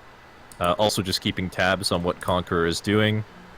Doesn't want to stick around too long, maybe. I wonder if I don't know if he saw the Hussars, but he might have seen the Hussars. Conqueror was also actually researching that Hussar, but he just cancelled it. Oh. So he may have been thinking about doing some sort of Hussar switch, but not going to go for that right away. Yeah, I'm curious about the decision to cancel that upgrade because we see so many skirms out right now for he did just requeue it. Okay. And he has Hussars in queue, and yeah, he kind of really needs it at this point if he wants to deal with the skirmisher mass. But he doesn't have a lot of food to really mass Hussars either. Behind this, he's got two animals left inside his base, both with less than 200 food on them. So it's not like he's actually going to be able to make use of that vet Hussar upgrade anytime soon. If he can't get onto this hunt out front of his base here. There are Hussars popping out onto the units though, but the skirmisher's not in the best position to follow up with this, nor are the Reuters. But it might be enough that he manages to trade off enough skirms that he gives him a slight skirm advantage. Looks like it will. And this will manage to get him back some presence on the map at least. He'll be able to send those villagers out to gather on this hunt. And Turk is continuing to trade with these skirmishers. A little bit of a questionable decision, but he does have reinforcing skirmishers on the way. And it's looking more or less even at the moment. I think that if the skirmishers for Conqueror... has a slight advantage with the reinforcing batch. If the skirmishers for Conqueror had been in position with the Hussars popping, I think that fight would have gone a lot better. Even as it went, it was, I think, surprisingly good for... He got a few skirmishers killed, but it was enough to get him roughly at skirmisher parity, maybe a slight lead. I think it's back down to a slight deficit now, but just because of the reinforcing skirmishers for iamturk. But he kind of needed to get anything to be able to get back onto the map and get some of these hunts available to him again. We can see he is down about 20 points in score, and I think a lot of that is owed to the fact that iamturk has been getting a lot more full batches of units out, which stems from pretty much that he was just able to... He's got a lot more map presence. He's able to hunt a lot more easily. Yeah. I wonder if Turk is aware of just how important these last few animals out front here are for Conqueror. He is just standing and fighting, applying a lot of pressure to this area. And if Conqueror doesn't manage to win this fight, like relatively convincingly, it could be big trouble for him, as he doesn't really have a lot of resources left to continue training units. And yeah, Turk gets the advantage there pretty significantly. And now with the infantry combat in, that's going to be GG. So iamturk taking the series 4-3 in the Dutch mirror, taking revenge from his previous loss in the Dutch mirror. That was a much more calculated sort of timing than the first game. A much better follow-up for sure, and proved to work out quite nicely. He played it a lot more cleanly than he did before. He was had the right positioning with his hussars under the town center at the beginning of the game. Going into the mid game, it seems like the pressure was enough to force Conqueror to send 700 food, which put him ahead in just being able to get those extra unit shipments out, getting both 8 skirmishers and 9 Reuters, compared to Conqueror, who had to go for 8 skirmishers and didn't get those 9 Reuters out. Then later on, Conqueror trying to play catch up, gets the 5 hussars out. Nice badge from him, but even so, it's not quite enough. Then he goes for a 4 hussar shipment, followed up by 4 hussars queued, but neither one comes out. They come out in staggered timings, meaning that both of them are just effectively focused on by the Reuters. If both of those sets to make 8 hussars came out at the same time, maybe it would have gone a little differently. It's hard to say, but I think iamturk definitely played this last game very well, very cleanly, and now he has made it to the top spot. He's the winner of the Autumn 2018 Second Chance Tournament, which is one of the greatest honors that I think anybody can make.